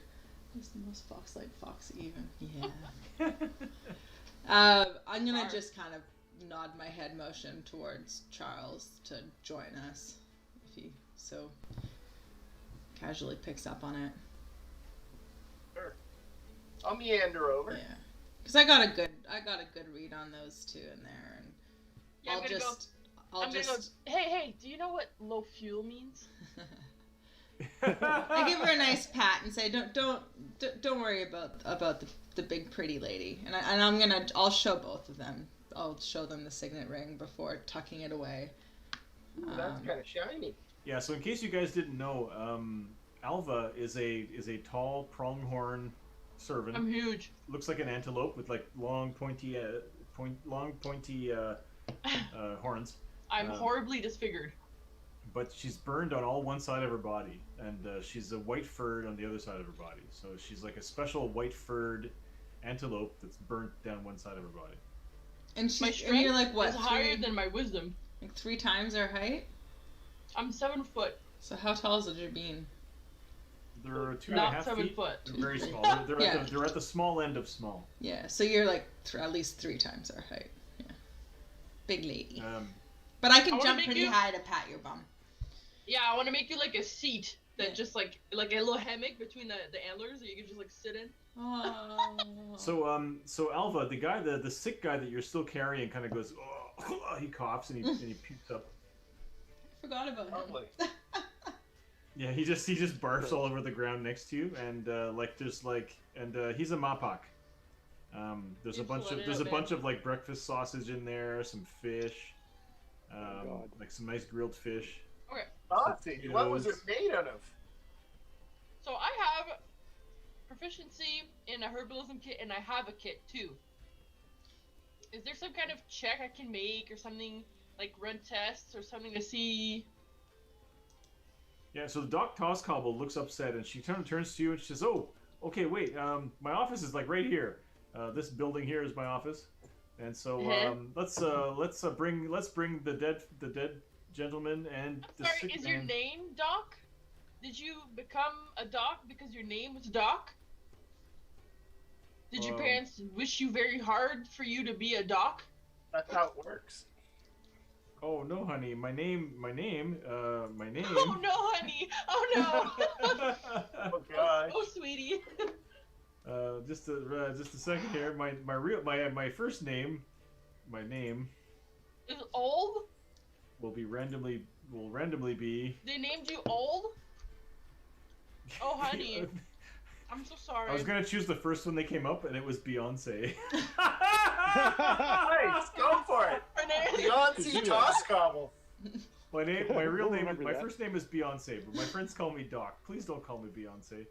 You know, Okay, Doc. Doc Beyonce.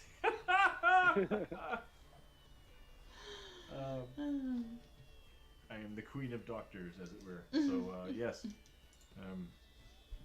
And she looks very old. She goes, all single ladies, all single ladies. It's just, Dude's well, she perking seems up. to live Where? alone. Where? She says, "I live alone." Yeah.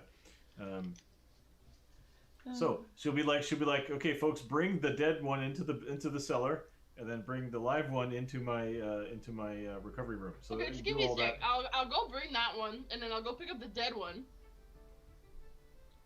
Okay, so you bring the sick one into the sick room, and there were like 4 other people in there. There's like a Vulpin, and there's like a Mapak, there's, a hedge, there are some bird folk. You make another now that you're in a different situation and you can compare them all, you can make another medicine check if you want. And the doc comes in with you and says, "You seem to know a thing or two about healing. Tell me what you see. Tell me what you see here." And she will give you she'll give you advantage. And I was gonna say, I'll give you my bardic inspiration, or is it help? What's the difference of the two?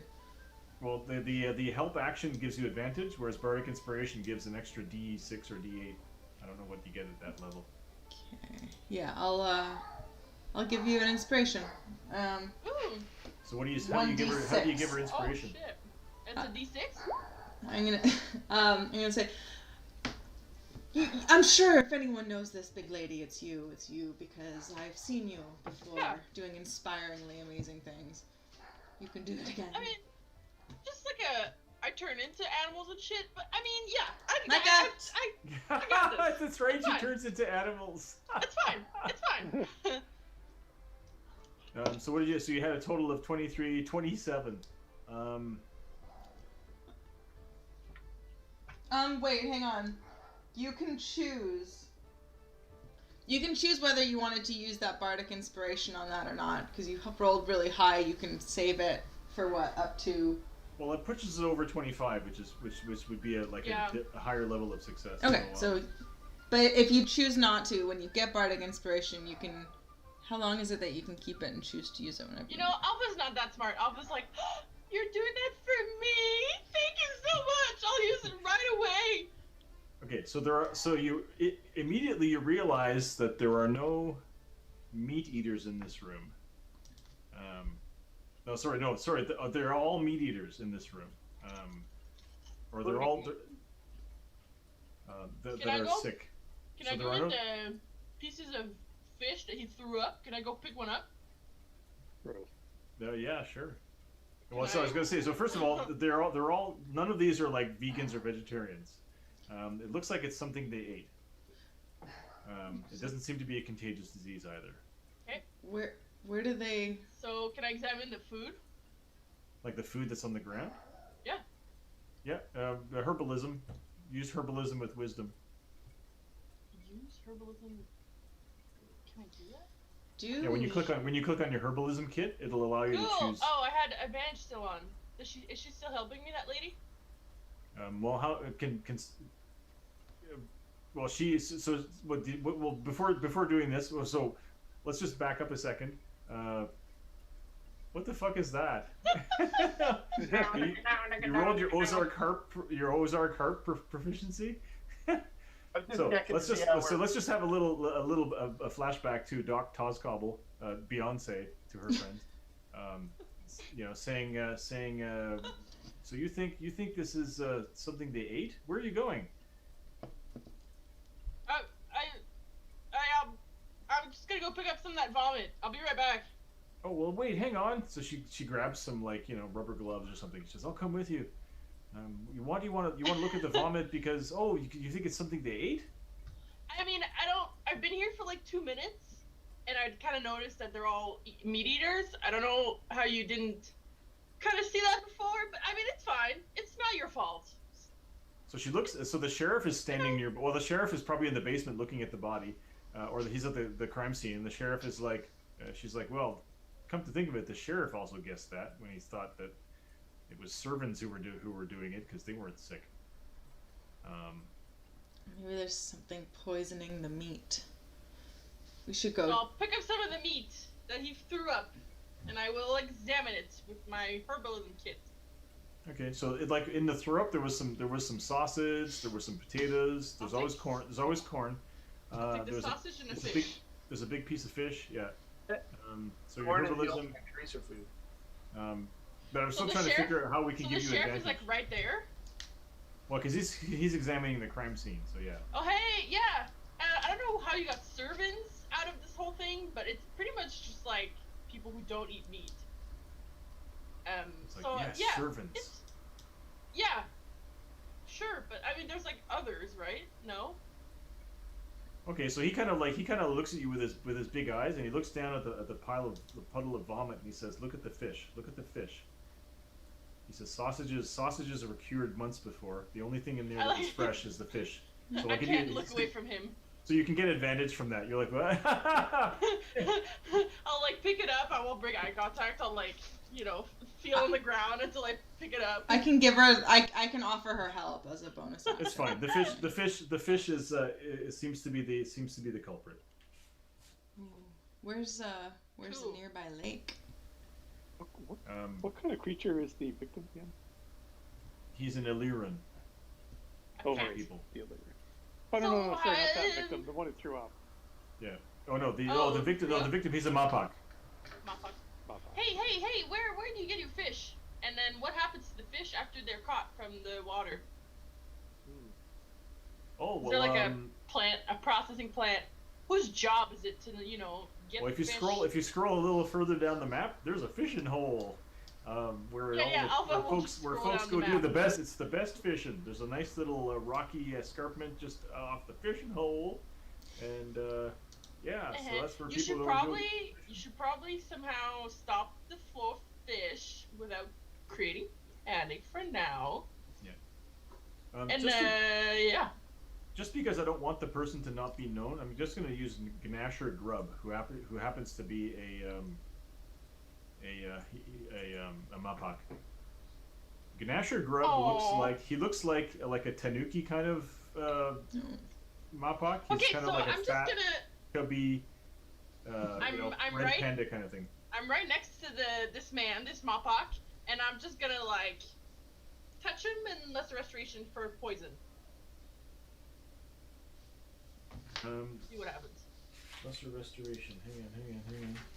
Or whoever looks like they're like almost dead.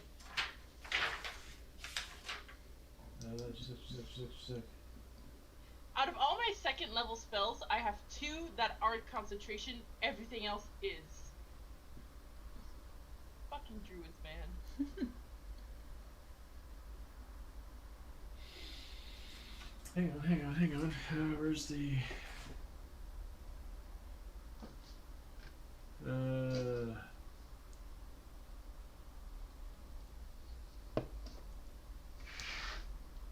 Just a sec. Well, shit. I remember reading it. Hang on. I gotta find it because I remember reading the.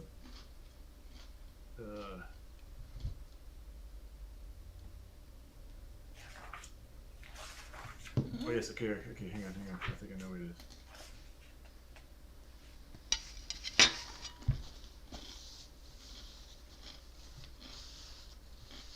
Yeah, so who are you going to cast it on? So you're casting it on the men Whoever that looks like they're almost dead, if any. Yeah, just to keep it simple, we'll just say it's the one you brought in. The other ones are all like, background art in an anime show. Yeah, so you cast Lesser Restoration on him, and within seconds, he kind of like, he opens his eyes. He wakes up. And he says, I feel, thank you. You didn't give me any of that tonic, I hope. The what? And the Doc Toscob and you're still clutching like the rotten fish in one hand, and like, you're like a totally ADHD white deer running around, and so you kind of tap him on the head and cure him, and the doc gently takes the fish from you, and the doc says, what's his name again? Gnasher. Says, no, Gnasher, we didn't. This lady did not give you the elixir. I think she used druid magic. Did I mention we don't have any clerics or druids in town? It's just a coincidence. We have an amaranthine tree, but it just kind of lives on its own. Uh-huh. We live I can closer do to it the earth. 2 more times, but then I'm out of second level spells. Oh. Well, I have 4 more people in here, but they're not in danger of dying just yet. So, if you'd like to, that would be really nice if you would do it. Okay. Sure. I can. So this one and this one are the weakest. Okay. I can help heal, because Dew's eager to go back to the inn. To stop at the inn. Can do how would you do? You have lesser restoration? Is that different than a healing one, or? Yes, yeah. Lesser restoration heals minor diseases, whereas healing just heals hit points. Gotcha. Okay, no, never mind. All right, so you use up the rest. So I'm going to give you inspiration because you just used up all your second level spell slots to cure strangers. It's fine. We're doing a murder mystery. Yeah. Well, before you cast the last one, Gnasher says, "Oh my goodness, my little boy is sick. If you could heal him, I would really appreciate it." Like Anyway. here somewhere? No, he's back at the farm. My wife is feeding him that elixir, hoping that it'll help make him get better. But I don't know. Boy, I haven't been sleeping much, and I've been real tired. What's the elixir? Horrible dreams. Just Uh-huh. Of what? horrible dreams of darkness and death. It's just terrifying. Yeah, man, I feel you. Yeah. And he says, what's that? What's that? You want to know what the elixir is? And then Doc Toscobble kind of snorts and says, oh, it's that traveling flimflam man, Professor Pyrite's moonlight elixir. Yeah, that's Pete. He showed up a couple days ago, and people are just buying it wholesale with all the sick people around that's here. definitely Pete.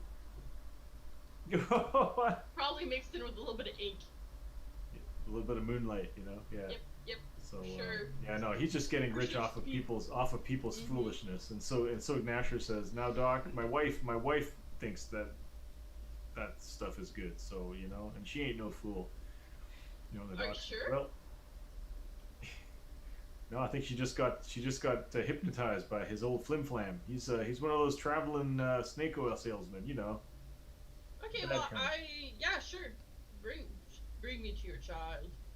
Are you gonna hold back? Sure. One of your spells? Okay, so Gnasher says, "Oh, that's great," and the Doc I mean, says, your "Yeah, I kid's think more it's important, I best to guess. cure a child than it is to cure the grown-ups." Yeah? Able to I can play survive. God. That's fine. I'm okay with that. Okay, good. All right. So, is there anything else you want to do here? The sheriff is kind of like, "Yeah, he got his throat cut, but good." By what? Where's the weapon? Well, there ain't no weapon. We haven't found any clues at all. He wasn't clutching anything in his hand. No weapon. Nothing. We could go check out his tent maybe and see if his personal belongings have been rifled over there. But why would he be dead over here? Like, why would he be out at night? Makes sense. Let's go. And the sheriff Okay, says, "I back overheard to- you talking about fish being responsible for people being sick." I mean, you're the one who pointed out the fish to me, but yeah. Well, yeah, that's right. He said, "Check the fish," because he heard you talking about how you think people get. Yeah. He says, "So are you sure that it's the fish making people sick?" No. But you said that the other meats are procured months ago, so are you sure that it's the fish? Yeah, when you checked the fish afterwards, you thought that it was Oh, yeah, it's the something wrong fish. with it. Yeah. Okay. Why I never eat fish.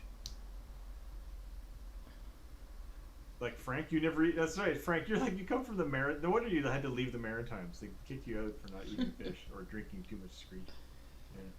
It's like, where do most people get their fish from? Oh, from the fishing hole. The river. It's a small town. But Okay, like, I'm gonna go heal this child, and then I guess we can go check out the tent, and then I the have hole. to come if there's a child involved. I have to come to. I can raise their spirits by performing a puppet show. Doc Yes, Toscom was like, and- "Did you wear some pants or something?" Yeah, nobody needs to wear pants. He's just got like a furry pouch covering your gonads. Yeah. Well, I have a belt. Okay, so I'd we like to can go hang low. look at the murder scene. Okay. I'm curious if there's like a trail of blood going away somewhere. So you go back to the murder scene, you know, and like the sheriff has put like a chalk outline in the grass, or you know, and there's a big pool of blood right where his throat got cut. In fact, the pool of blood is like it's right there. So if you want to make, you can make it in. You can make a some kind of a investigation or even insight or something, medicine. Investigation. E.T. Does it look like his neck was cut with a fishing knife? In fact, you hear a little voice in your ear says, "Smells like murder. Smells like murder." This one didn't struggle a bit. It's totally murder. Roll an extra d4. An extra d4. Yeah, if you make a 20, this person was already lying on the ground when their throat got cut. Like So they they got sick were either from the asleep meat. or unconscious, or well, there's no vomit. There's just blood Lying on the ground, like beside, like in the road or beside the bridge. on the side of the road, like just sort of like in the tall grass, next to the fence. That's really weird. Would you be lying on the ground? Person wasn't dragged there, like just kind of like lay down on the ground and then got their throat cut. Like they wanted There's to go no, to the doc because they were sick? Like there's no signs of a feeling- struggle, as they say. No signs of struggle, like no defensive wounds or anything like that. There's just one clean cut, Yeah, like you would do to someone that was unconscious or sleeping. like you do to Passed out. people that are lying by the side of the road. It's what you do. It's just the way. It's just the way to get rid of them. Yeah, pretty much. Exactly. Never mind the fact that every adventurer ever sleeps exactly on the side of the road. Pretty much. But usually you have watches to stop people from just wandering by and just cutting their throats. So yeah. Yes. Cool. Yeah. What do you? So you guys want to step aside and take a look at this ring that has those initials on it of Sure. the only other person in town with the same initials? Yes, let's do that. Yeah. Okay. So do you want to talk about that? Oh, Lutho Fairhold, Oh. the merchant. Oh, yeah. Yelling, stands for low hanging fruit. Yeah. So the Yeah, just yeah. like just like Charles. Like Charles. Low hanging fruits. Was he wearing the ring or was? He had it clutched in clutching his it. hand. He was clutching it in his Clutching hand. his You know, hand. like you pull it off your murderer kind of thing. If I think about Lutho Fairhold, does he seem like a burly murderer type, or does he seem like a wimpy non-murderer type? He looks like a big rooster. Like a big chicken. Like a foghorn leghorn? Yeah. He's like, I say, son. Yeah. He Okay. doesn't look like So the he's- murdering type, but he did say that he didn't like this guy because he Mhm. was competing with his business and stuff. So yeah. And so in fact, Lutho's kind of like everybody's standing around talking, and Lutho is not saying much. He just kind of looks pensive. Clearly, he's you don't want to say anything bad about the man who was just murdered, but there goes the competition. So I want to. Lutho never said anything bad about the other traveling salesman, by the way. What other one? Never mentioned The him. other one? Professor. Professor Pyrite, the guy selling the elixir to cure the. Oh. Oh, yeah. So he didn't say anything bad about Professor Pyrite. Just this one? No, he did not. I'm gonna ask. He was complaining a lot about Toland Belkin, but not. I'm gonna ask specifically not if about they anyone. ever if they engaged in a trade or if there was any purchase between the two of them. Between the two of who? Lutho and the dead guy. You must hate him so much means you must have had some interaction with him.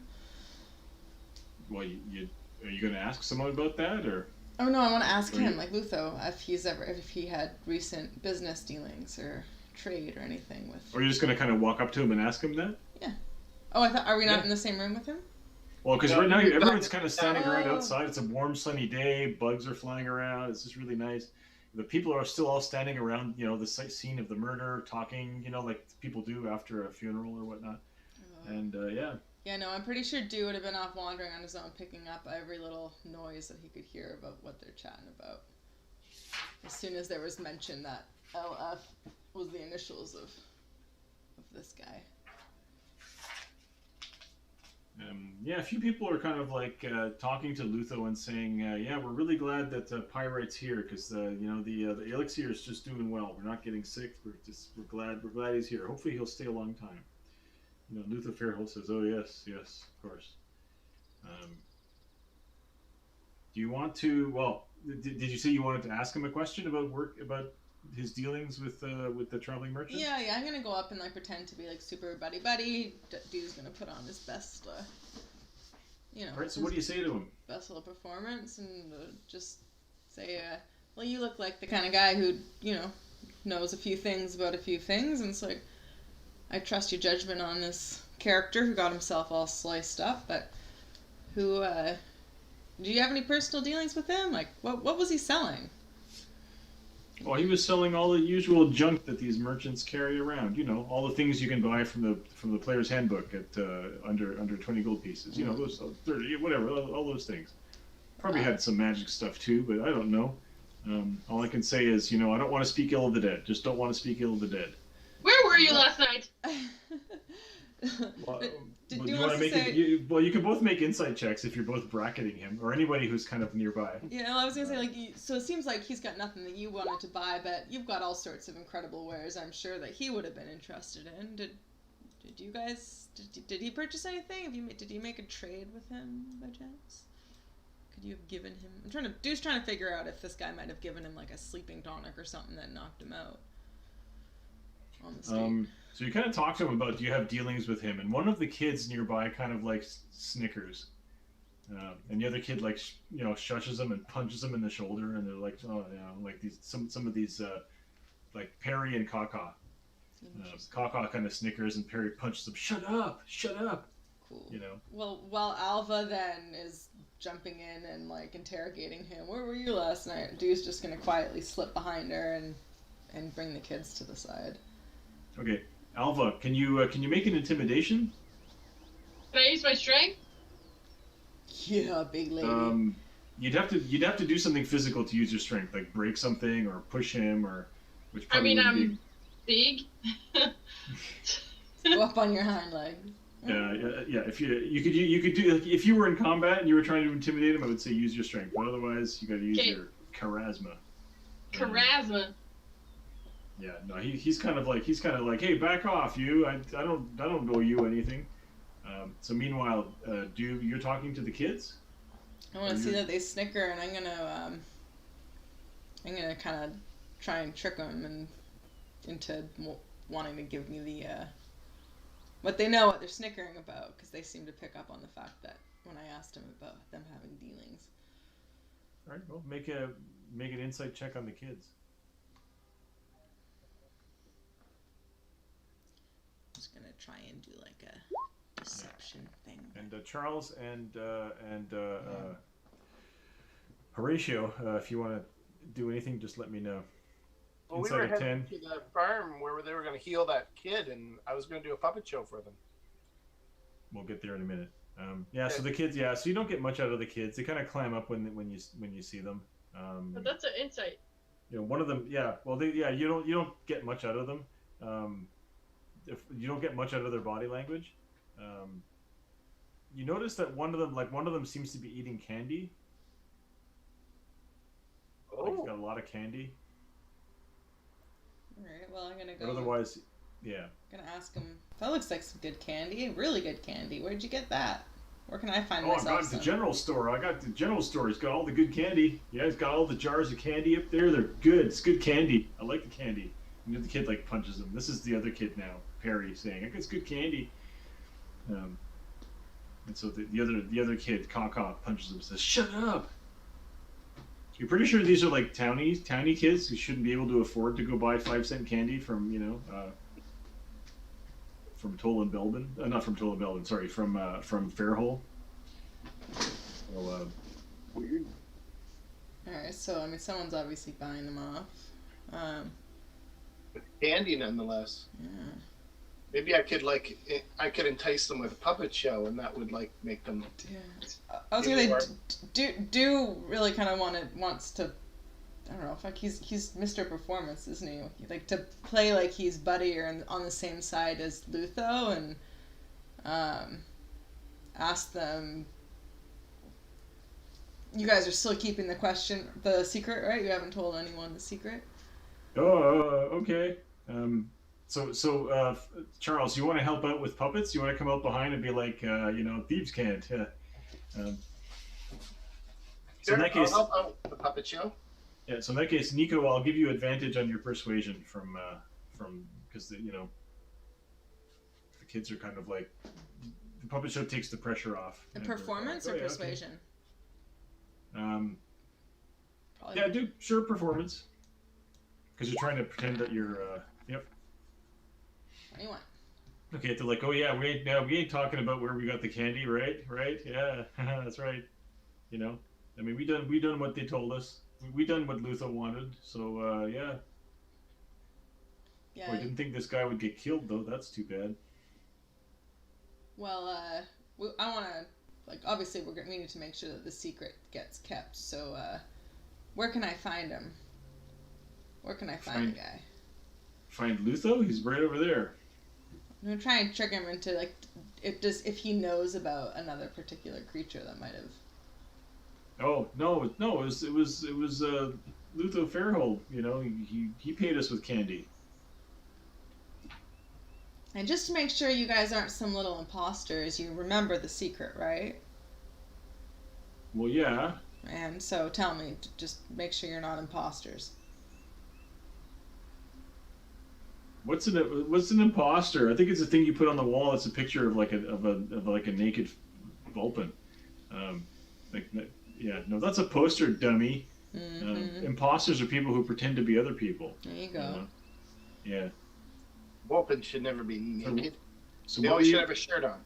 A shirt or pants, but never the two shall meet. No, it's a noodle pretending to be somebody they're not, an imposter. Imposter. Oh. So they're like, wow, that's weird. Okay. Yeah. So the kids are like, well, now that poor Tolan is dead, I guess we ain't gonna get no more candy from for throwing rocks at him. So Oh. now it is. Yeah, so you kind of get out of them. Eventually, you get out of them that Tolan Lutho Fairhole was paying these kids in candy to harass the traveling salesman.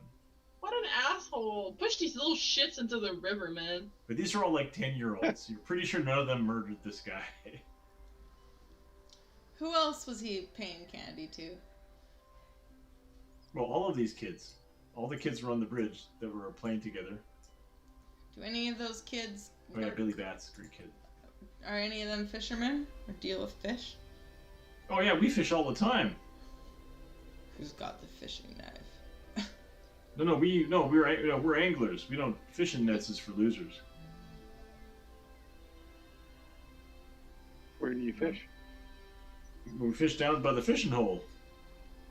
Oh, seen anything unusual there lately? Any strangers who don't normally go there, that sort of thing? Yeah, Prof Pyrate's down there all the time, selling stuff to people, putting on his little show, and selling his drink. Pyrite? Oh, Is he making people sick so that he can sell the elixir? Well, that would be the conclusion that you would come to, but he arrived after people started getting sick, so it wasn't not like he caused it. And the sheriff comes over again, and he's kind of like, I got some questions for you, Lutho. Why don't we go talk? Let's go back to the tarnished. Let's go back to my office at the tarnished tankard, and we can talk about the death of your competitor here. Lutho fairly bristles, and he's like, oh, I'm insulted by your accusations. Are you accusing me? I say, boy. Yeah. Oh, you accusing me? Yeah. So, before you go to the grub farm, do you want to talk about the ring that you found? Because I know we've talked about it a bit before. Sure. We should probably give it to the sheriff, I guess. Well, let's look at it more carefully. I don't know. Dew's always dubious about certain people outside of the party, especially sheriffs. Oh, I thought you were talking about like the other characters that you just met. It's just Oh. I'm suspicious. You're already operating like two different parties. Yeah, I'll hold out the ring. I'm going to take 10 minutes to however long it takes to cast a ritual. It's like 10 minutes. Yep. And cast Detect Magic. Is the ring magical? No, it's not magical. It's just a really nice signet ring. It's got like some melted wax on it. You know, it was used to like seal some letters or whatever. Okay. Yeah. Well then. So he's probably going to forge some official documents, maybe? This is just the kind of thing you use to seal letters with, man. It's just a, Well, you assume it's Lutho Fairhole's signet ring, but you don't know. Well, wait a minute. You didn't show it to him, did you? No. So you guys are all in on Secret. it, but you haven't showed it. And Is there anything engraved on the back? no, it's just a simple. It's probably made out of like pewter or something like that, like a inexpensive but durable enough metal. Or I don't know what signet rings are made of. Well, let me Copper. heal this child, and then we can go on to the fishing hole. I want to ask any of the kids if they're still around. Like, what kind of documents what's his Lutho? Does he sign? Like, what's he in charge of around here? Well, I guess he's got the county office in there, and he runs that off to the side. But I don't know. Why are you asking? We can't read. Kid smiles. It's got like one tooth missing. Yeah. Also, he's a bird. It's like, hey. Yeah. So, all right. So you want to head over to the Grub household? Yeah. Okay. So, Gnasher Grub, has finally like left the place and goes over there with you guys, and so he kind of like walks up to the house, and there's a woman hanging clothes on the clothesline, and she kind of looks like Marianne from Gilligan's Island. She's got like a straw hat, she's pretty, and she kind of looks like a bit younger than Gnasher, but otherwise, your typical farmer. Wait a minute. Was Marianne a raccoon? Well, pretty much. Yeah. I think Ginger was a fox, but Marianne definitely a raccoon. So Molly kind of sees you walking up the lane, and she says, "Gnasher, are you feeling better? My stars, you weren't sleeping well last night at all. I was worried about you. Who are these folk?" Hey! And so yeah, Gnasher says, these people came to town last night, and this one healed me with magic. No, we were kidnapped. Yeah. No, You I what? didn't come here. Just woke up. It was super weird. Okay, and so Molly looks at you all and says, "You were kidnapped." Oh yeah. Is this like the last time? No, I don't think anything like this has happened before. Are you here to help my child? Little Garrett is Right very now? sick. Yeah. Sure. I don't know if Okay. that's why I was kidnapped, but now that I'm here, I might as well. Oh well, okay. Just aside the grub farm. Yeah, so Molly says, "Well, my little boy's very sick, but I'm giving him the tonic, and I think he's getting better. So I don't know, maybe. I mean, You sure? I don't know." And Gnasher says, "Molly, please, you know I don't believe in that old man's flimflammery." And Molly is like, "Now, that tonic is really good." I'm gonna inspect it. Molly looks very tired. Like she's got dark circles, but she's got dark circles under her eyes because she's a raccoon. But she kind of yawns. She's like, "Oh, sorry, I had a terrible dream last night." And so Gnasher looks worried. He says, "Oh, okay." Okay, That's so not good. everyone had bad dreams last night. She says, "I've been drinking my tonic like a good girl, and I just had a dream." Yeah. What was your dream? Oh, there was a woman, a Corvum woman, and she was small, and she it was dark, and when she touched me, it really hurt. I had pain all over my body, like cramps, you know. And then I turned, and there was Nasher, and he had an axe, and then then I woke. Oh, it was just a horrible nightmare. It was probably nothing, you know, probably nothing. Nasher's like, I don't know. Anyway, right, who can make sense of that? Sorry, say again. Doug? No, I asked the rest of them. Right, who can make sense of that? Yeah. Are both Nasher and Molly drinking the tonic tonight? Or drinking the tonic? Nasher is not. Nasher says I ain't been drinking that stuff. Yeah. Okay, so Molly's drinking the tonic and having weird dreams. Yeah. We all had weird dreams. Nasher says I ain't been having the dreams. Only I had like a bad dream, but I think it was like a bad food dream, you know. Kind of. Yeah. Nasher was the kid that was sick, right? Well, Nasher was the guy who fell down in the restaurant. Okay, who was sick that we healed? Yeah, who was sick in the restaurant. That's right. But he doesn't drink the tonic. No, I ain't drinking that stuff. Molly, when did you start drinking the tonic? Oh, I don't know, like when the prof arrived a few days ago. He's got he's got some good insights when he talks. You know, he says things. It's just got the ring of truth to it, and you know, I want to protect myself against the sickness. So is that the only thing the tonic does, or does he tell you it does other things? Oh, it does all kinds of things. It helps your hair grow. It puts a pep in your step. Improves, you know, your fertility. Can I detect magic on the? Does it work for chafing?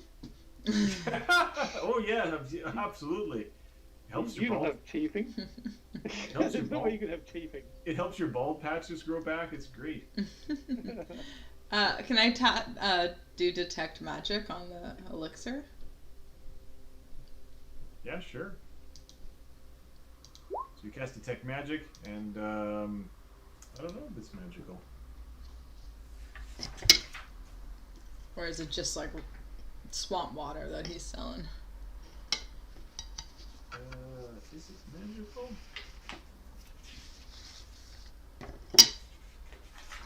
Hang on. Does someone have medicine as a skill? They could like maybe look at this and see if it's. Well, I think you'd want to have herbalism, or you know, herbalism is what you use in D&D for your. I have that. Making potions and shit. I got that. I'm just trying to see if it's a magical potion. I'm gonna say there is no magic in this potion. I will use my herbalism. It has a little bit of a glow to it, and so she's kind of like, "Oh, you want to look at my? Well, do you want to go and see Garrett? Who? Your child? My boy Garrett. Who's sick? Yes. Yeah.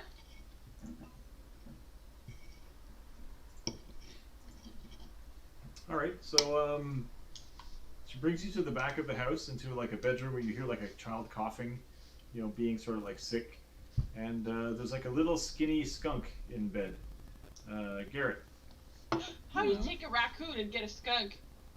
Yeah. She says, in my family, we've always had skunks and raccoons coming out. It's just, I don't know. It's just always been that way. Wow. I'm just wondering what race is the mailman? Molly and Nasher both laughed, and they're like, "Yeah, first time that happened, I reckon, a few hundred years ago, there were probably some questions asked, but no, Garrett's all ours." Yeah, my great grandma was a skunk, you know, and I got skunk cousins, and we marry and stuff, and so. I look over at Molly, but she's sort of avoiding eye contact. Inside check. Mailman. Immaculate conception. Who knew? No, this is Humblewood. I said, you know, when two people get together, regardless of their genus or whatever or gender, yeah, you don't. Something comes out. The stork will bring you a baby. Yeah. So Molly and Nasher are like, well, we don't believe in the stork. That's just silliness. But My no, God, Garrett... imagine you carry a child for 9 months and then it's a fucking skunk. It's not even the same race. Molly's Yikes. kind of like slightly insulted. She's like, well, were your parents white pronghorns? They Didn't were think so. pronghorns. That's for sure. Anyway, okay, so Molly's kind of like, maybe I don't want you to heal my little boy since you're so mean, since you're so, Nasher Okay. says, we get this a lot from visitors, just don't pay Molly no mind. Can you just, the boy's kind of like sick in bed. Nasher says, I'm going to go back out to the field because I think them thieves came back for our parsnips again. What So, thieves? he grabs a rake and goes out to the fields. So do you use lesser restoration on Garrett? I mean, I guess I will. Okay. Well, yeah. Garrett? Immediately he's better, and he's like, "Oh, thank you.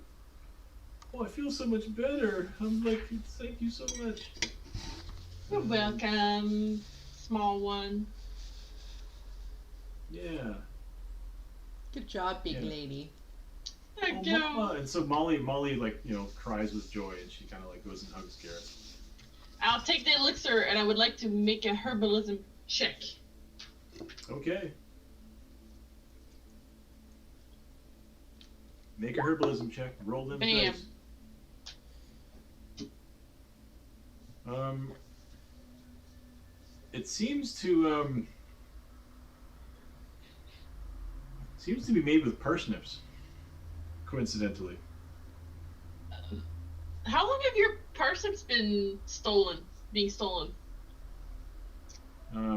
So while Molly is still hugging her boy, and he's like, Mom, stop hugging me. I want to go out and play. The kids. Yeah. So he's kind of like the kids said there was some fun stuff we could do. Fun stuff we could do. But I gotta get out there. And so you can tell that the other kids were like trying to get him to come out and also get paid candy to throw rocks at the traveling merchant. And so Molly says, funny thing, folks tried to steal our parsnips. In the published adventure, it's plums. It's like they have plum trees, but since I set this adventure in the spring, you can't have plum trees, so parsnips are actually harvested in the spring. They stay in the ground over winter. So I chased off some folk who were trying to steal my parsnips. And then don't you know it? Very next day, this is like 3 days ago, old Lutho Fairhole came by and bought them all from me at like double the normal price. So I got a second field with some parsnips, but haven't sold them. They're not ready yet. I was just gonna go check to see if. So I'm talking like Nasher. Yeah. So anyway, old Lutho Fairhole came by and offered to buy them from us for a very high price. Yeah, Ben. I know for a fact he don't like parsnips. I mean, who does? And he wasn't selling them in his store the next day neither. So who knows what he's doing with them parsnips? Sold him to Snake Oil guy. We gotta go talk to Snake Oil Yeah, guy. they're working together. That's why he's not battling. Let's go to the fishing hole. Okay. We should go find Pyro guy. Who is Pyro Guy? The other merchant dude. Professor. Pyrite. Pyrite.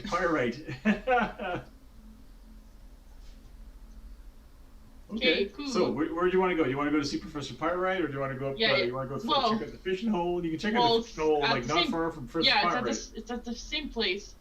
Yeah. So if you guys want to walk down there, Yes, please. I can't. so you guys kind of like walk down. You can't move your token. No. I don't have a token.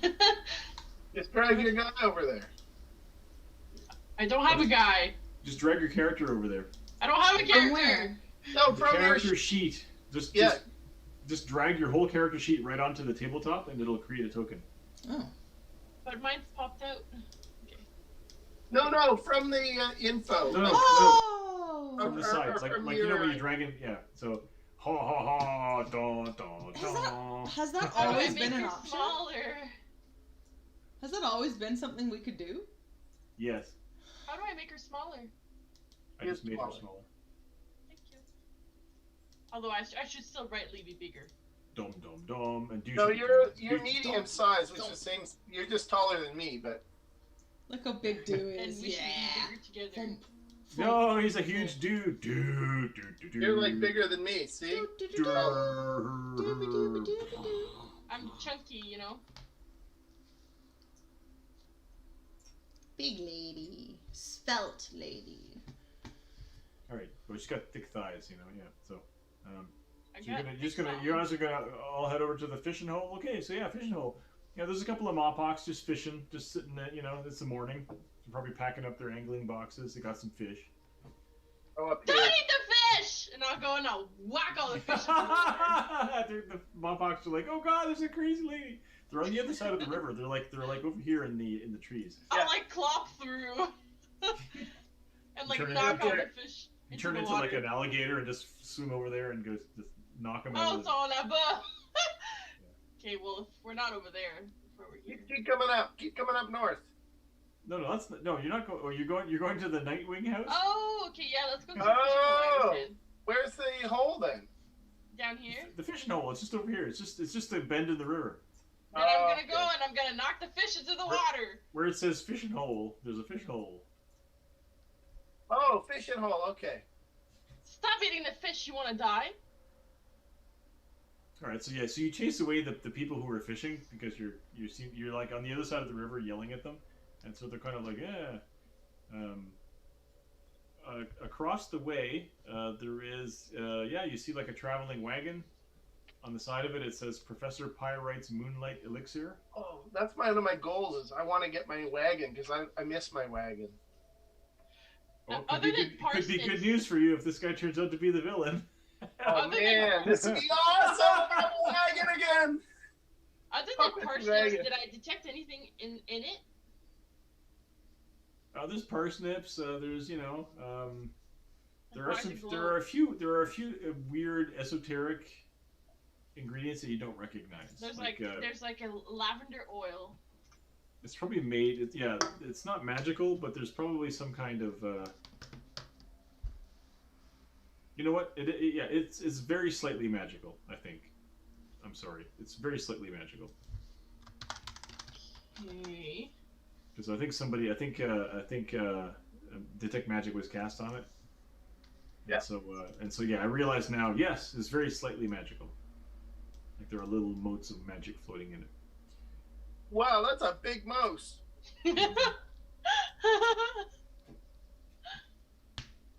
He's a huge on the inside. Damn straight little fox. So if you go and check up on Professor Pyrite, he ain't there. Oh, I snoop in his cart. So the cart seems to be locked. I'll break the lock. Okay, hang on. Oh, pirate! I was. So you guys are all like knocking on the wagon and stuff like that. From the trees off to the right, close to where the amaranthine tree is, you hear a noise in the woods, like a branch breaking or something like that. Let's go check it out. I gotta go around and sneak in from the other side. Got a 22 for my stealth. Okay, so you're doing stealth. Hang on. People are trying to break into the wagon. Oh, you got okay. No. I see. Well, no, we're gonna go. Also like instantly gone into combat mode. Here we go. Time to get some XP, motherfucker. Horatio's a little small. Also, Richard, something I want to do with Dew is like he's always really tense and on edge and like looking for his Bonnie, that he's always gonna have like an insult ready, just always for the first like snappy dude or person. Okay. Like just. Oh, this is your insult that kills.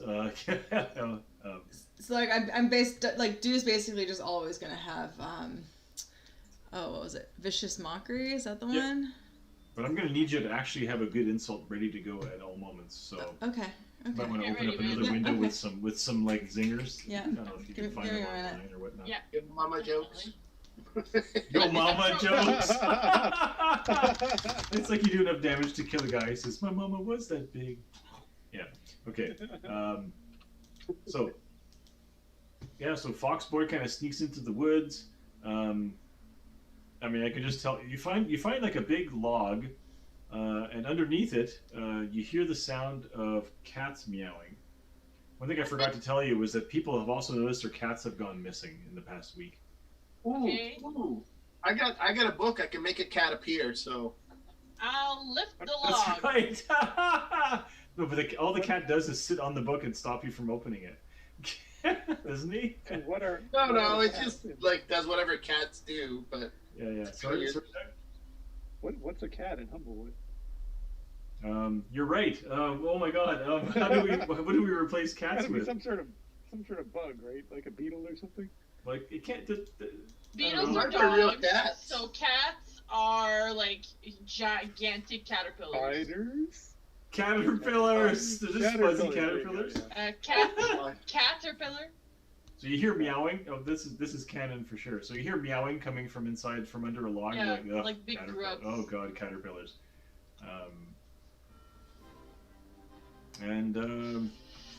Yeah, it's just the cat angle doesn't seem to make any sense. I don't know why it's here.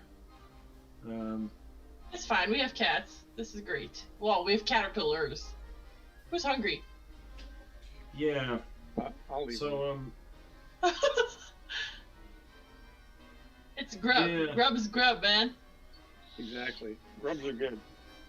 actually no, there are forest prowlers who are basically like wildcats and stuff. So no, they're yeah. So what are allurants? Oh no, but there's like birds. But there's also like birds. Yeah. So I think, Yeah. So it's I just get you. dogs. It's just dogs that I got rid of. Yeah. So there's So you see a Well, make a perception roll, Charles, since you're in the woods. Okay, I will do that. Let me just go check my perception out. Oh gosh, there we go. Wrong focal length. 23. Ooh!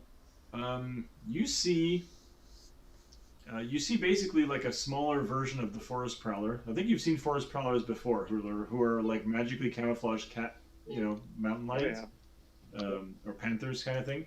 You see one, but it's smaller. It's about half the size, so it's size small, and it's tugging at it's pulling. The reason why you spotted it is because it's pulling a sack out of a hole underneath this log. Ooh, that's a bag that needs swipping. And the sack is kind of squirming, like there's something in it. Oh, what? Even more swipping. Children. And the sack is just really heavy. He's ripping at it, and finally he. I mean, your stealth is good. If you don't move up, you can just watch it happen. He rips. So he rips the bag open, and a couple of kittens come out. Oh, nice. Like there's a black one and a white one and a bunch of different colored forest prowler kittens come out, and they're like changing colors, and they're meowing. And he leads them away. Nice. Great. Yeah. I'm happy with all that. Is there anything else in here? Hang on. Where's the? I go look at the bag though after and see if it has rocks in it. Just a second. Your perception was good. So yeah, so there seems to be like a space underneath this log. In fact, the log seems to be hollow, and it's big enough for like a small creature to be in there. And there are some sacks of parsnips in there, and also some like bags of sugar, a couple pots of honey. To make an elixir. There's ingredients to make the tonic. Yeah, I'm gonna break the log. So meanwhile, back over here, you're breaking the lock. Cool, Okay. Cool. Do I make a strength check? Just a second. Do I die from a trap? Don't wreck the cart, whatever you do. Midnight elixir. I want that cart. My friend has little kittens right now. Oh. My kittens used to be cute kittens. Now they're big, fat, and stupid. Oh my gosh, you're so cute. And can open doors, which is quite bothersome. That's. Yeah, so you kind of like pull on the handle, it doesn't open. You want to try to smash it with your strength? You have to make a pretty high strength check to break it. Okay. I'll help you. Okay. Oh, Dew will help me? Can I get advantage then? I'll help you because I'm super strong. Dew's gonna be up there like lifting a knuckle of yours and you're like, alright, pretty lady, big lady. Yeah, yeah. Like you just like push on her buttocks. Just squeeze her buttocks. Yeah. Another way you could help would be by giving bardic inspiration, but so you like struggle to like pull the door off, and the whole wagon like tilts towards you, and then and it doesn't open. You're pretty sure this is magically locked. You know, and there seems to be a window on the side that's like barred from the inside as well. This guy, traveling merchant's got a magically locked wagon. Okay, so there's like a padlock? No, the door's just closed and it's magically held shut. Like it's just you're like the latch. There's the latch. You can see the latch. You're pulling on the door and it just won't open. So yeah. I'll take the cart and walk back to town with it. You're gonna pull the cart back to town? Yep. Okay. Okay, sure. Is there any like way to? It's big. It's like 20 feet long. Even though you're very strong, I think it would. I'll wait for the others. I have robust build, which means my carrying capacity to push, drag, or lift is doubled. As is the stuff I can push, drag, lift, stuff like that.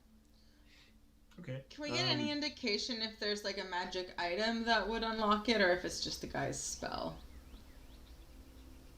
Oh, the ring! You can make an Arcana check.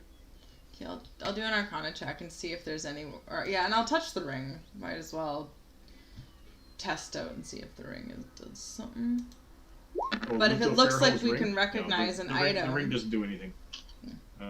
Oops, 8. I feel like you don't have advantage on Arcana. I don't. Sorry. You don't know. You don't know anything about magical locking of doors. Because I can locate an item. I have a locate item. If we... You just need to know what item you're looking for. Yeah, sure. so like there's no lock or any indication. I'll bring the whole fucking cart back to town. Okay, well, so you guys noticed... I'm gonna wait for everybody to be done there first. Okay, so you guys found a bunch of stuff in the woods. You probably find also a couple of quails tied up in the woods here. Where would he keep his quails, the ones he uses to pull the wagon? They're probably like in the stables back in town. Quail. I just pulled my cart myself. Kind of a lazy guy has quails. Well, it's right? It's really big. It's like 20 feet long. It's big. Oh, that's a man. Can you imagine the puppet shows I can do from this thing? We'll cut a window into it. A big drop-down window. Mm-hmm. Oh, you know what we could do is we could actually hook up to the wheels a device that actually automatically plays the bagpipes as we go along. Ooh, that'd be cool. Would be wicked. Yeah, Dew is like, no. Well, not my bagpipes, yeah. So, do you guys what else would you guys like to do over here? Well, can we check around the bank? Of the river? Yeah, if something's happening to fish, right? Yeah, you can go back and check the bank. You'd have to make some kind of a hydrography roll. That would be a nature check. Hydrography roll. Uh-huh. And for some reason, nature is intelligence. Make it make sense, because it doesn't. Oh, okay. It's just it's knowing things about nature. Yeah. Well, you can make a survival. I have survival. Survival. Yeah, the river. So the upstream of where the fishing hole is, the river is kind of like fast and shallow. So you could probably do trout fishing and stuff like that. But it's a lot of work to get fish out of the water. Whereas here, where it gets deeper, the water almost changes color too. you know, there could be an underground stream that's feeding it as well from here, because the volume of the river here increases dramatically. It's actually a creek. I will turn into a giant poison snake. That has a swim move? Yeah. Okay. This is super unanticipated. So you're gonna swim down into the water. Yeah. You will find a spring that feeds it from underneath. +2 perception, and I have blind sight. Yeah. So how far up this feeding and you can feel, well, you can't feel disease or anything, but yeah. How do you want to? You want to just go up in so? It kind of goes up under the ground. I'll just draw a line here. Just go follow where the source of the water's coming. Like, from. I have the water here. I have it for 2 hours, so. It goes for quite a distance. And it seems to be like, an underground river that just comes out and goes for quite a while until eventually, let me just see here. Where do you get? You have to follow it.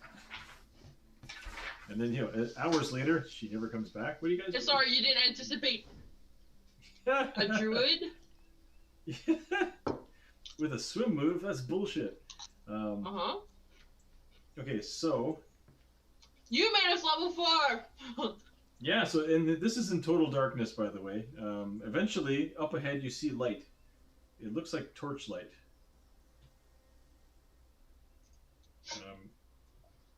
In the water? Yeah, let me just see something here. I just want to see something.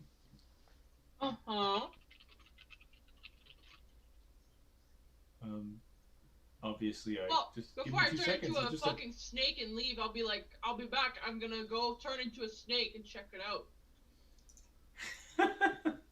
Okay, well, give me just 2 seconds to, I'm just gonna be 2 seconds. Only I was there. That would be so, yeah.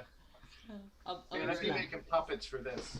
I'm gonna spend 2 seconds to just bring a map up onto the maps, because I didn't think you'd be doing this.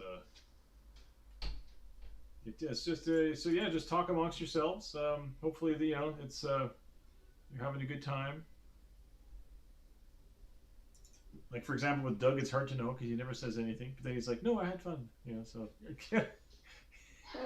It's hard with Zoom because Zoom is cutting out people. 2 people talk at the same time. Yeah, that's true. one. Yeah. Just a second. It's gonna be 2 seconds here. I just have to, just have to go with the flow, as it were.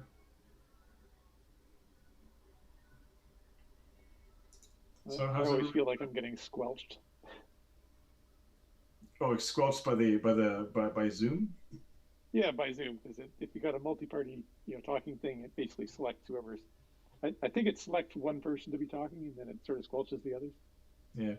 I have everybody out. It's because Catherine's also playing a Motormouth character, so hang on.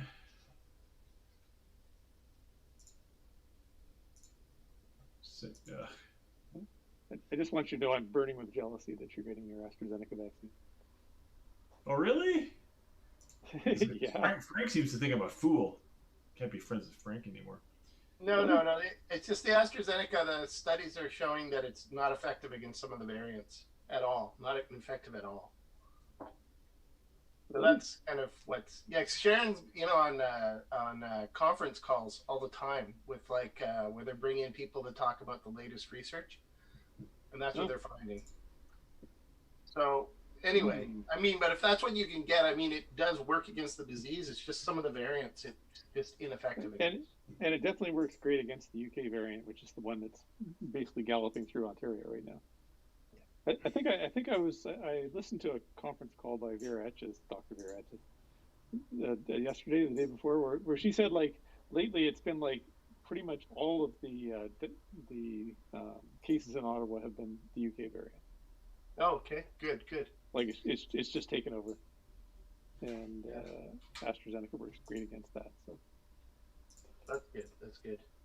Yeah, I was trying to get I was trying to justify in my head to get the clergy shots because then I can. Well, You've got a couple of check marks there, Frank. You've got the clergy thing. You've also got the teacher thing. Yeah, but isn't the teachers? Is it secondary as well? Like, I'm not sure. Oh, I was gonna say, and also you're over 50. Yeah, so yeah, it's because you don't want the AstraZeneca, right? Yeah, no, I know. Otherwise, I'd just go for the AstraZeneca. But no, I'd rather the Moderna or the Pfizer. What about Johnson and Johnson? It's the everyman's vaccine. It's the same tech as AstraZeneca. We don't have any Johnson & Johnson yet, but I think we're supposed to get some. Canada's supposed to get a few 100,000 doses next week. So I figured that because Johnson & Johnson doesn't require any weird refrigeration or anything, I'm probably going to send it to. I was thinking they'd send it, well, I was thinking rural places. The Maritimes. Places that don't have hospitals with fancy refrigerators. Well, the AstraZeneca is going to the pharmacies because it doesn't require that crazy refrigeration either. Yeah, that's true. So maybe they'll use Johnson & Johnson the same way. Yeah. Give it to the pharmacies. Yeah, and those ones I think are very similar. There's another one that's similar too. And then Canada has one that won't be ready in time. Like, we have a homegrown one that's supposed to be really good tech. I can't remember. Well, I think that there's one or two Canadian mRNA companies, but they're not very far along. Like there's me. Yeah, no, Sharon was saying there's one, but it won't be ready till like 2022. So on TikTok, the trend is that when you get your vaccine, you're supposed to do this in the waiting room for like half an hour. Supposedly, it's supposed to help. So the thing to know about vaccine into your blood system. Yeah, and you won't be sore. So the thing about AstraZeneca is that what they're finding, it's the opposite of Moderna in terms of when you're doing like Moderna or the second shot, people have a stronger reaction to if they're going to react to it. The AstraZeneca, it's the first shot. So if you get it and you react, your second one you won't react. Oh. My mom reacted. I'm sure that probably dissuades most people though that do react to the first one. Probably too afraid to. I know that's probably the yeah. It's because these are people who have never traveled to Africa, where you used to get the gamma globulin shot in your ass, and then you get like, feverish for a week after that, and you have to get your yellow fever. That's the gamma globulin was for yellow fever, but some of these immunization shots would just make you so sick, where your arm would just be like a hot spot for a long time. Yeah. So Alva, you're swimming up this underground river, and then you come out into a big cave. Okay. And what do you want to do? I'll go up. How far do you want to go? I don't know. How much to do where you want it to starts explore? to open. To where it starts to open just a little. Hang on. There's gigantic creatures in there. Did you just make this? Yes, that's right. I went on to Incarnate, and I just made this right now. No, I just uploaded it. I didn't think you guys would get to this tonight. So I had already made it. So you see up ahead, if you want to see it, you got to move up there. But I can't move my. Oh, for fuck's sake! Represents. This is Alva. Ailbahi. I'm a snake. Yeah, well, she's in there. I'm a giant snake. I drank far too much tea tonight.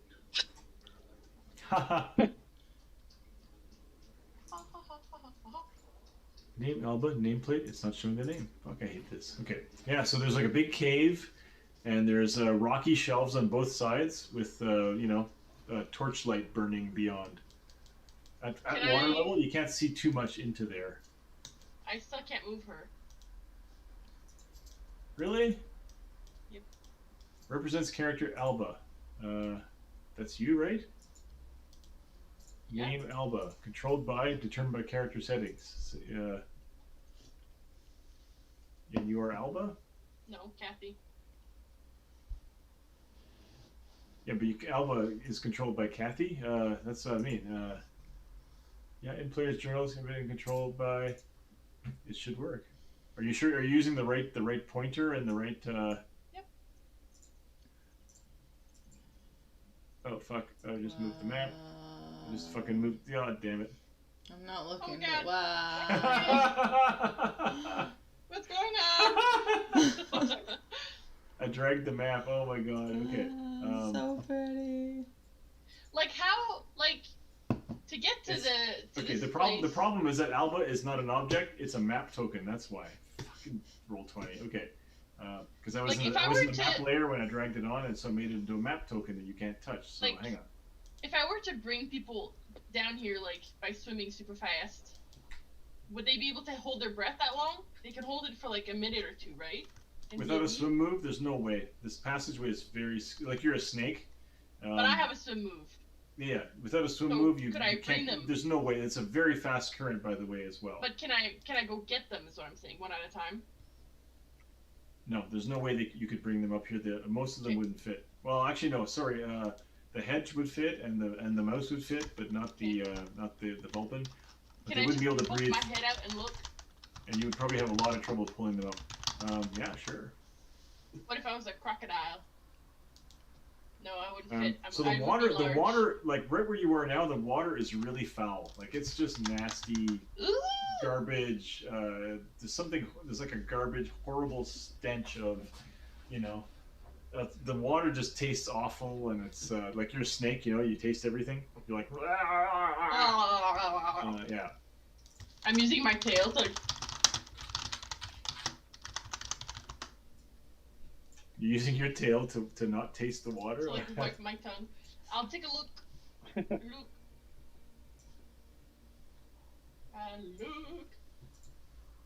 All right, hang on. You're gonna use your tail to look? What? No. I'm just gonna stick my head out of the water and look. All right. So yeah, over here you see like a large creature that looks like a garbage monster lying on a pile of rotten Oh, it's food the and garbage. Otiug! Yeah. Cool. Oh god. Has he spotted me? I guess you were doing it stealthily, so make a stealth check. No, I'm scared. I don't know how to do that as a snake. Hang Dex on. +4. That's not what I have. What kind of snake are you? You're just a constrictor Giant snake? poisonous snake. Giant poisonous snake. I'm gonna get the fuck out of there, man. Hell no. Hail to the no. Oh, that would have been. Well, it's fine. It's too late. It is too late. Okay, I have given you the giant poisonous snake if you want to have access to the character sheet, but in the meantime, it just has perception, blind sight, passive perception. It has blind sight. Cool. Yeah. Strength, dex, con. So you're just basically making a dex check at +4, yeah. And so 16. It's not bad. Otiug has passive perception. Is fine. It has telepathy. Talk to me, Otiug. Talk to me.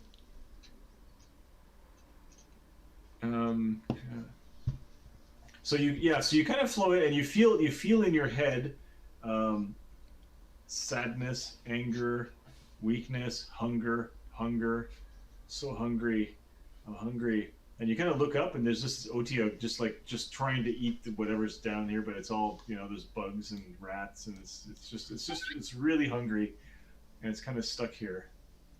Okay, and if I look to the left, I'm just gonna make a quick perception check. It doesn't spot you. Yeah, God. snakes can't see that far, so you just see like a cave lit by torchlight. I can't see that far. What does that mean? Well, snakes only have blind sight 10 feet. I don't No, think but they I have a normal. I have my passive perception is 12. I can see normally. I don't think snakes can see anything, man. Perception +2, blind sight 10 foot, passive perception 12, senses, blind sight. Like, is the default not to have blind sight? I don't. Well, blind sight is just extra, no? Like. Yeah. Like if you have dark vision, you don't only see in the dark. I don't know. Do you? Okay, sure. I'll scan everything. Yep. I'll look around. I'll try and see Well, just give me a perception check. Yeah, That will yeah. determine how much information I reveal to you. I don't even know. There. Nope. 6. Yeah, so you just see like there's just another cave on this side, you know? I feel like I want to leave because Dude's not comfortable without his big lady. Scary. If I'm looking, back there, is that another, does the water keep going? Oh. Yeah, the water's flowing from over there. I'm gonna keep going. I'm just gonna go past.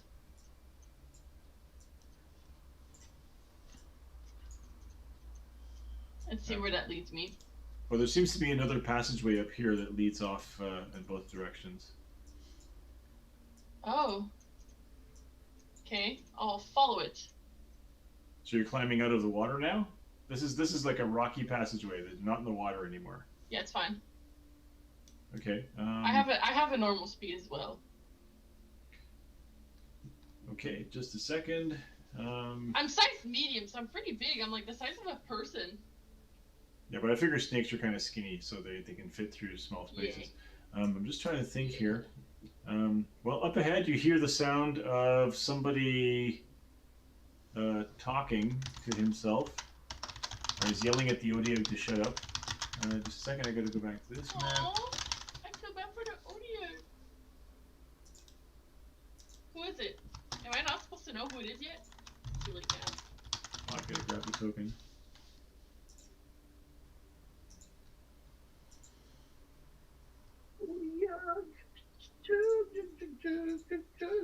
Trash Mountain. Oh, yeah.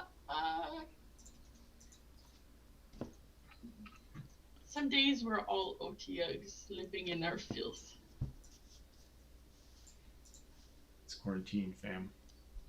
Okay, so first of all, I'll just like look. Kind of crawl up. You crawl up the little. A little bit, yeah. Rocky slope, and there's like a it kind of climbs up a little higher, into like a room that's lit by firelight.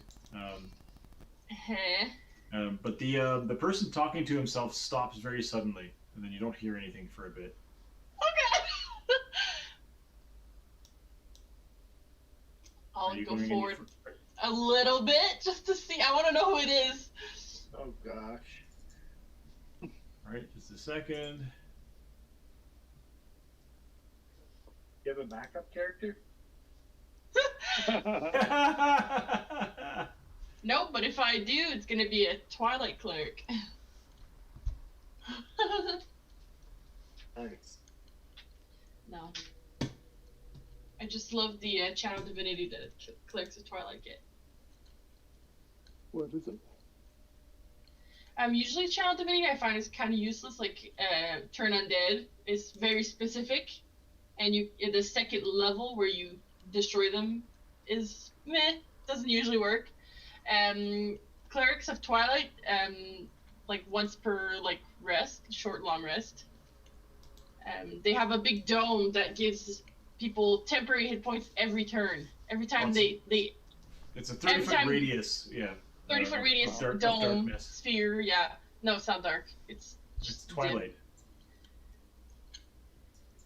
It gives temporary hit points to all your friends. It's pretty great. Does it make vampires sparkle?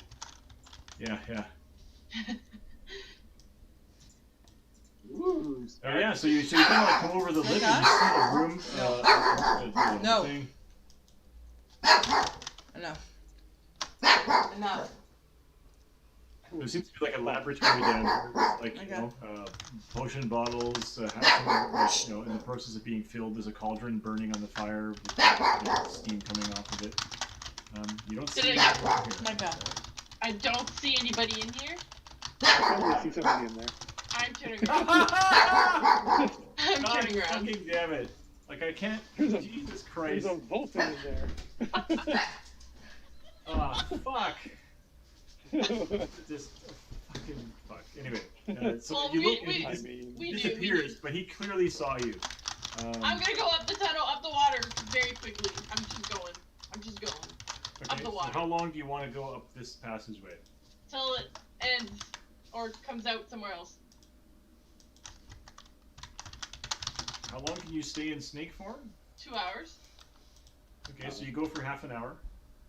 Oh God! An underground river that goes away from where you came from. I'll come back. I'll go up this side.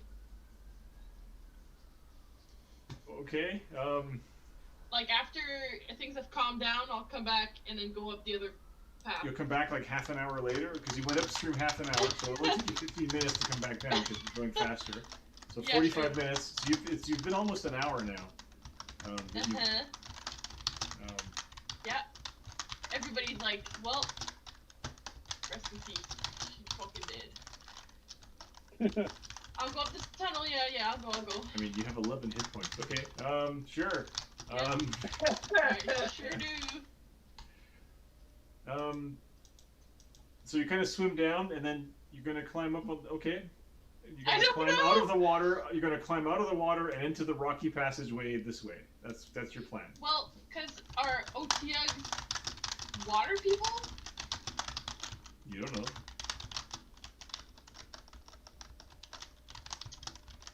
No, sorry. I'm just saying. Why on earth would you swim down and then climb up out of the water again in order to hide or to get away from? Well, I'm wondering if he's down here, then that means that there's a way to get down here.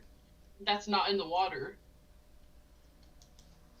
It's fine. I'll just swim out. It's all good. Okay, so give me one stealth check with advantage because I mean you're in the water and it's hard to see things in the water. Mhm.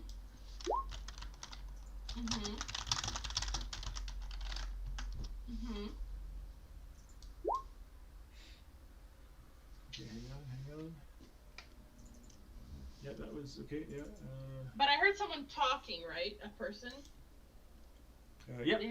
Did they have an accent? Did they sound Vulpanish? It was like okay, one measure parsnips, a little bit of sugar water, some of this moonlight. Good. Yeah.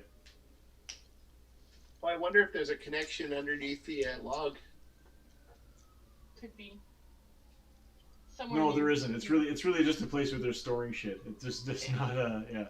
Well, there's a way down somehow. So as you pass through the big pool again, you hear, like, as you sort of get in, you hear the voice inside your head saying, I'm so hungry. Help me, please, I'm hungry. Can I roll? Can I make it a roll to see if I know what this is, who this is, what kind of thing this is? I mean, it's a weird monster, but it's exactly as depicted. It's a weird monster. I know, but with tentacles. he's saying, I'm hungry, please help me. That's pretty much it. You want to talk back? You want to respond telepathically? I'll wait till I'm like all the way over here. Can I? Well, as you sort of move away, the rock in between you and him kind of blocks it, so you have to be a little closer. But you can just talk back and say, I'll just peek my head hello. around and I'll say, hey, psst. Yes. Who's there? Who's that? Who's there? Nobody. Do you have food? I'm so hungry. Food? I don't have any food. Did you just fart? He says, "Please, they're hurting me." Who? What do they look like? It's the bad man. The bad man is hurting me. Man, this fine man. I'm so sick. Please help me. You're sick. So if I came back with like other people, would you promise not to kill us if we promise to kill the Batman? Oh yes. I promise. Okay, so we're a group of 4. I'm very hungry. And I'm big, and I'm white, and I'm burnt. Okay, I'm really tall. So if you see me, that's me. So don't kill me or my friends. Okay. And then he says, I'm not talking to anyone. You can hear me. I'm not talking to anyone. I get it. Ouch. No, please. It's fine. I'll come back. You're good. You're fine. I'll come back, and then I leave. Okay. So you have maybe 30 minutes left on your shape change, and you come out of the river. What do you guys do for 2 hours while the weird Well, I'd love to see how I could renovate this cart to make it a good puppetry cart. I mean, like... I pace nervously. Well, it has like a window on the side that you kind of open up, you know, and you can like talk from inside and sell stuff, and you can probably do a puppet show from up there. Oh, that would be This is perfect. the best. This Yeah. is the best. Okay, I'm just going to bring you back to the other map where I didn't totally show you Professor Pyrite working away at the elixir, but Well, we knew it was him. yeah. Fun.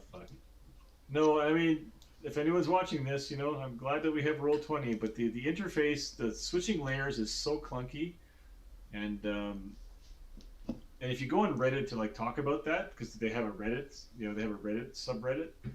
The hive mind is kind of like, well, you have to use the function keys and it's like, you know, the real coding stuff.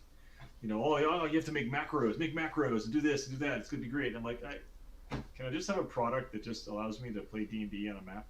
I'll like slither out. I'll like wrap around Do, like give him a little squeeze, like a hug, and then Okay. like So transfer. you're gonna turn back to your own shape. Well, you're nasty and gross. So give me a Constitution saving throw. Oh. All right. Well, you have the constitution of a junkyard dog. You don't get sick from being in the water. The water coming off. Yeah. So you think that the fish is being infected by the Odiug's, you know, poop, but the Odiug seems to be Flatulence. making people sick. So I will relate everything.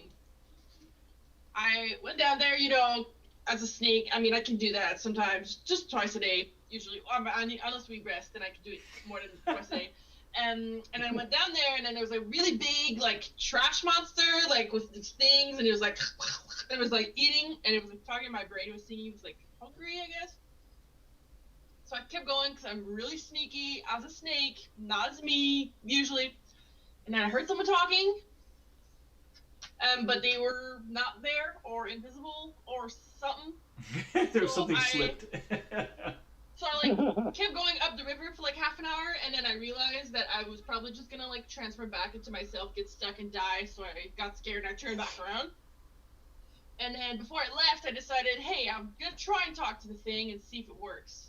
And I talked to him, and he's just like hungry, and he's getting like hurt by whoever was down there. I mean, they were like making potions, and they had like parsnips and stuff. So I feel like it's a safe bet that it's pyrite. But yeah. And the thing said that it would definitely not kill us if we went down there to help him. So there's that. And it's really nasty in the water down there. Like I almost, and I'm a snake. So I'm just gonna try and, well, I guess I'll hug your leg. That's all I can reach. You did a good Okay. job, big lady. So, it's 20 after 11 now. So do you want to? Well, what do you guys want to do now? well, I want to apologize that I wasted all that time Oh, as on a player? solo adventure. Yeah. That's fine. No. Jump That was to the end of the adventure. Oh, jeez. Yeah. And then wait. What I'll do is I'll try and estimate how long it was until it comes into the tunnel, and I'll try and estimate around where those two platforms were. Hmm. It's inside Overlook Rock. That rock that overlooks. There's like a big rocky mountain rock that overlooks. You know the. It's in there for sure. Yeah. So probably if you just head, if there's an entrance to that cave that's not It's well, in there. clearly non-snake people can't go in through the river. Like there's no way. So you'd have to find an entrance by climbing up into Overlook Rock area. So we can do that next time. Yes. But if you want to go, but there's other things that can happen in a short amount of time. Like for example, while you guys are out there waiting, a young woman, a Corvum woman, comes out of. Is that her? Well, that's Gleb. That's the sick boy. Okay, sorry. Whoops. So a Corvum woman comes down the road. Like that's where she lives. That's where I had her parked. Her name's Nellie. She's a chickadee. She's a small backyard bird. She says hi, hello. She speaks to probably to Charles. This would be before. This is while Alba was gone. So Charles, you're probably the most you're male, you're charismatic. You know, she's kind of like, hello. Very charismatic. I'm a warlock. I was delivering some sewing into town, and I heard that you helped Garrett, that you helped Molly's little boy. He was sick, and you healed him. You healed him.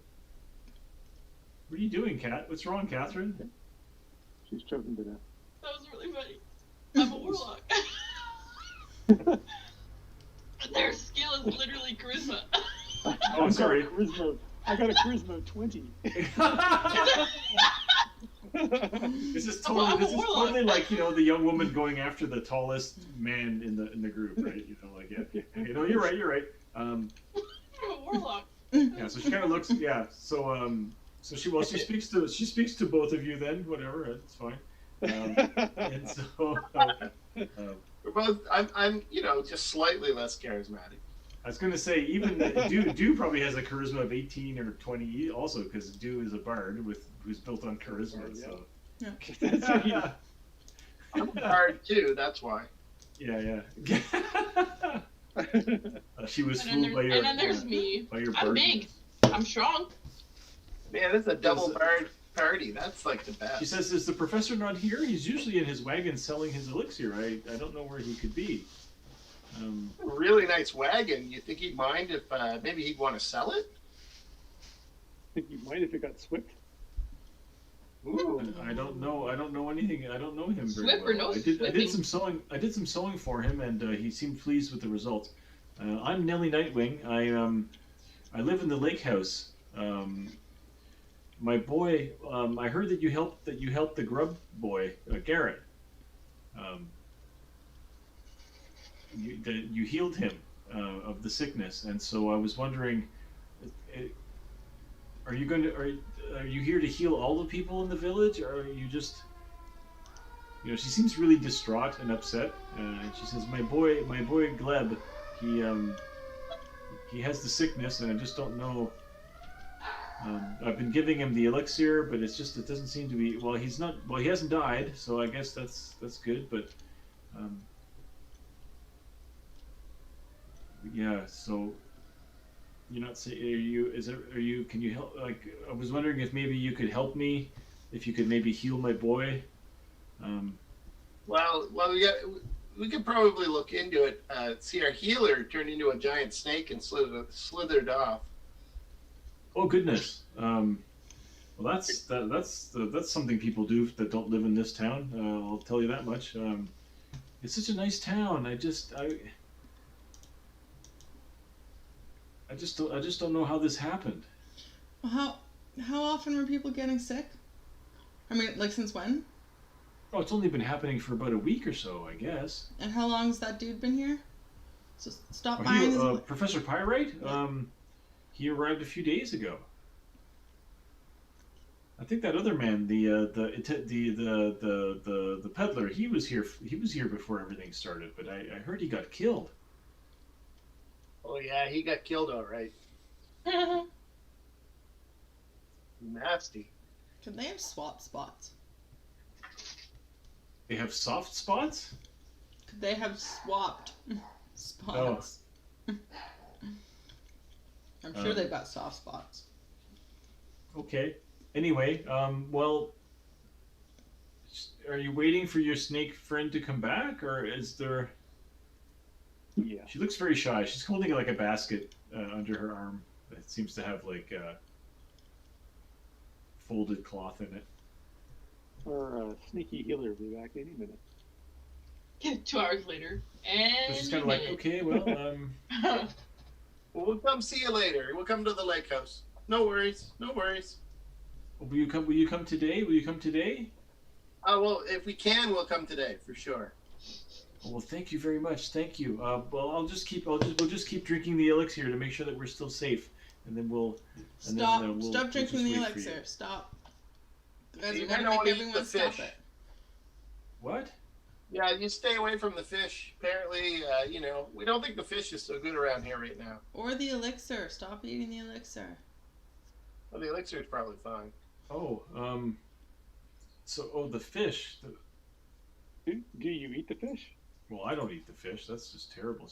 No. I only eat nuts and. Given that you're a chickadee. Yeah. Well, what Just bird species seed is your Yeah. child? So Canadian backyard birds are omnivores. They would eat your babies if they were big enough. They would fly away with your babies if that's how they can stay all winter. They can eat anything. They eat grubs in the winter, or they eat grubs. They eat bugs. They eat larvae. They eat grain, nuts. Whatever. No, but Nellie's like, but she looks confused. She's like, fish, really? Oh no, I don't eat that. Well, I haven't. Does your boy eat fish? Yeah. Well, Does your boy eat maybe fish? Gleb's been eating fish behind my back. I don't know. I'll have Fucking to have a Gleb. talk with him. Teenagers. Jeez. Eating fish. That's a gateway food. Yeah. Next thing you know, you'll be eating eggs. It's terrible. To reptiles? What's the thing that comes after fish? She says. Bacon. She says. Well, he's been hanging around with those children from town, and just between you and me, some of those kids are just, They are the they're a little low worst. class, Yeah. What's a widow to do? Anyway, well, so thank you. And she's kind of like giving the side wink to all the male characters, especially the large Vulpin. Yeah, all three of them are male characters. Side wink. Yeah. To all the male characters. Yeah. I think Holy moly. Alpha will retire and just spend the rest of her days throwing rocks at all of those fucking kids. Like she'll take bird form and just shit on kids. So weird. Was it? Yeah, it was earlier on when Alva said when you transformed into a deer in the forest and you decided not to because that was just so weird. Like. Wait, I have to. Like if your husband came home, it'd be like, what happens? Is that how centaurs get made? Anyway, okay, so you're just going to. So Nellie says, so she kind of like backs away. Thank you very much. Thank you. Okay, and she just heads back down the road.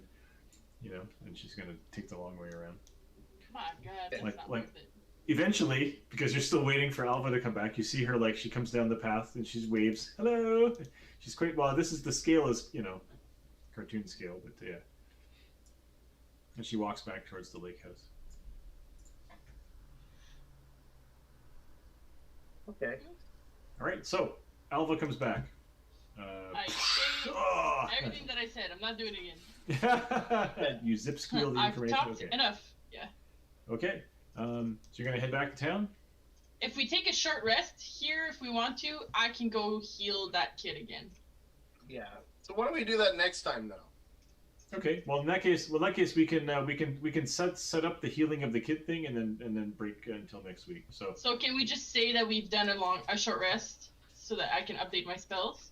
yeah, in fact, everybody here can take a short rest before you get back because Yeah. I feel you can retroactively take a short rest if you end up doing nothing for an hour and a half, which you did. So if any of you had anything to recover, which I'm pretty sure you didn't. Nope. We're doing a short rest. I'm totally setting off a fireball in the sky. Just kind of, Just for shits and giggles.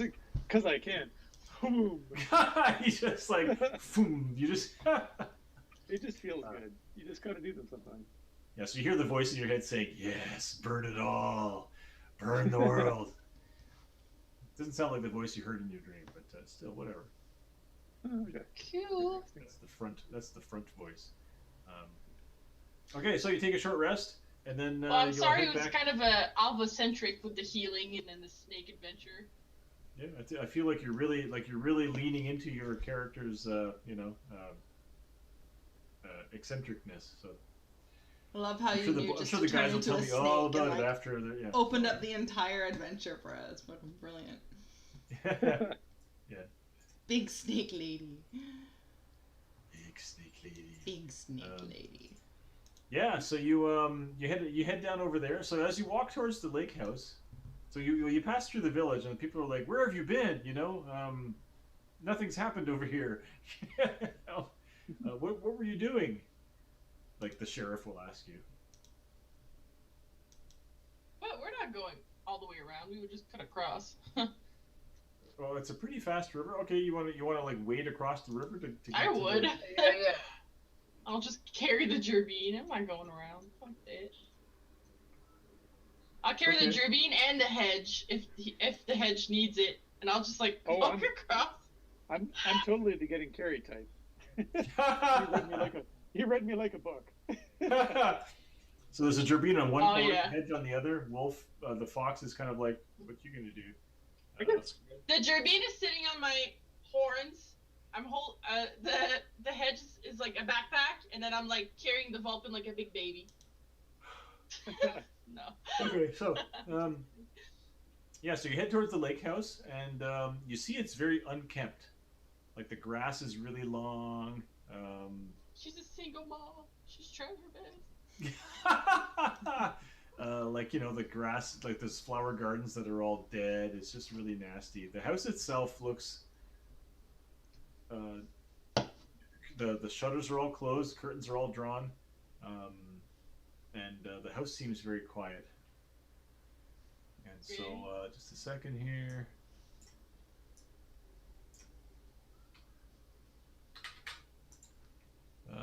Just gonna you know, just for the hell of it, I can bring you to.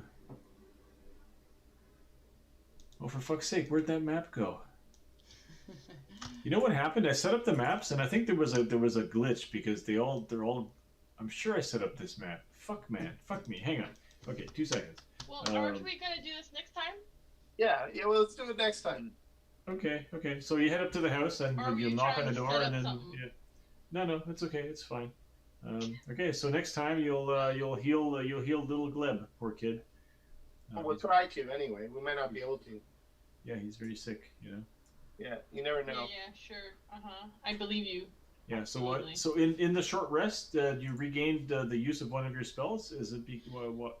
Yeah, because I'm a circle of land, I have natural recovery. So that's similar to the wizard's arcane recovery, I guess. It's the exact same. It's like literally half the of same my, thing. It's a different. It's half of my level, so I can get 2 first levels or 1 second level because I'm level 4. Okay, cool. All right, so there you go. So I hope you enjoyed it. I feel like it was a little free form and long and slow, but you know, the best bondings of people start off with, you know, shared boredom. So. All right, so Watching everybody. so thank you. So if anybody watched the stream tonight, I presume no one did. Fermi said BRB and then never commented again. Hopefully he didn't die. Oh, Yeah, he was bored. He's still around. And Bushi's still here. A bunch of people still here. See, I don't see anything. I don't see any comments. I just see like I don't even know how you look at comments. I hope you enjoyed watching. It was very much Alva-centric. It won't be like this every time. No, it was brilliant. I love it. Big lady. Pretty lady. Yep, Okay. Alva is something. All right, so we'll see you guys next week. Bye, guys. All right. So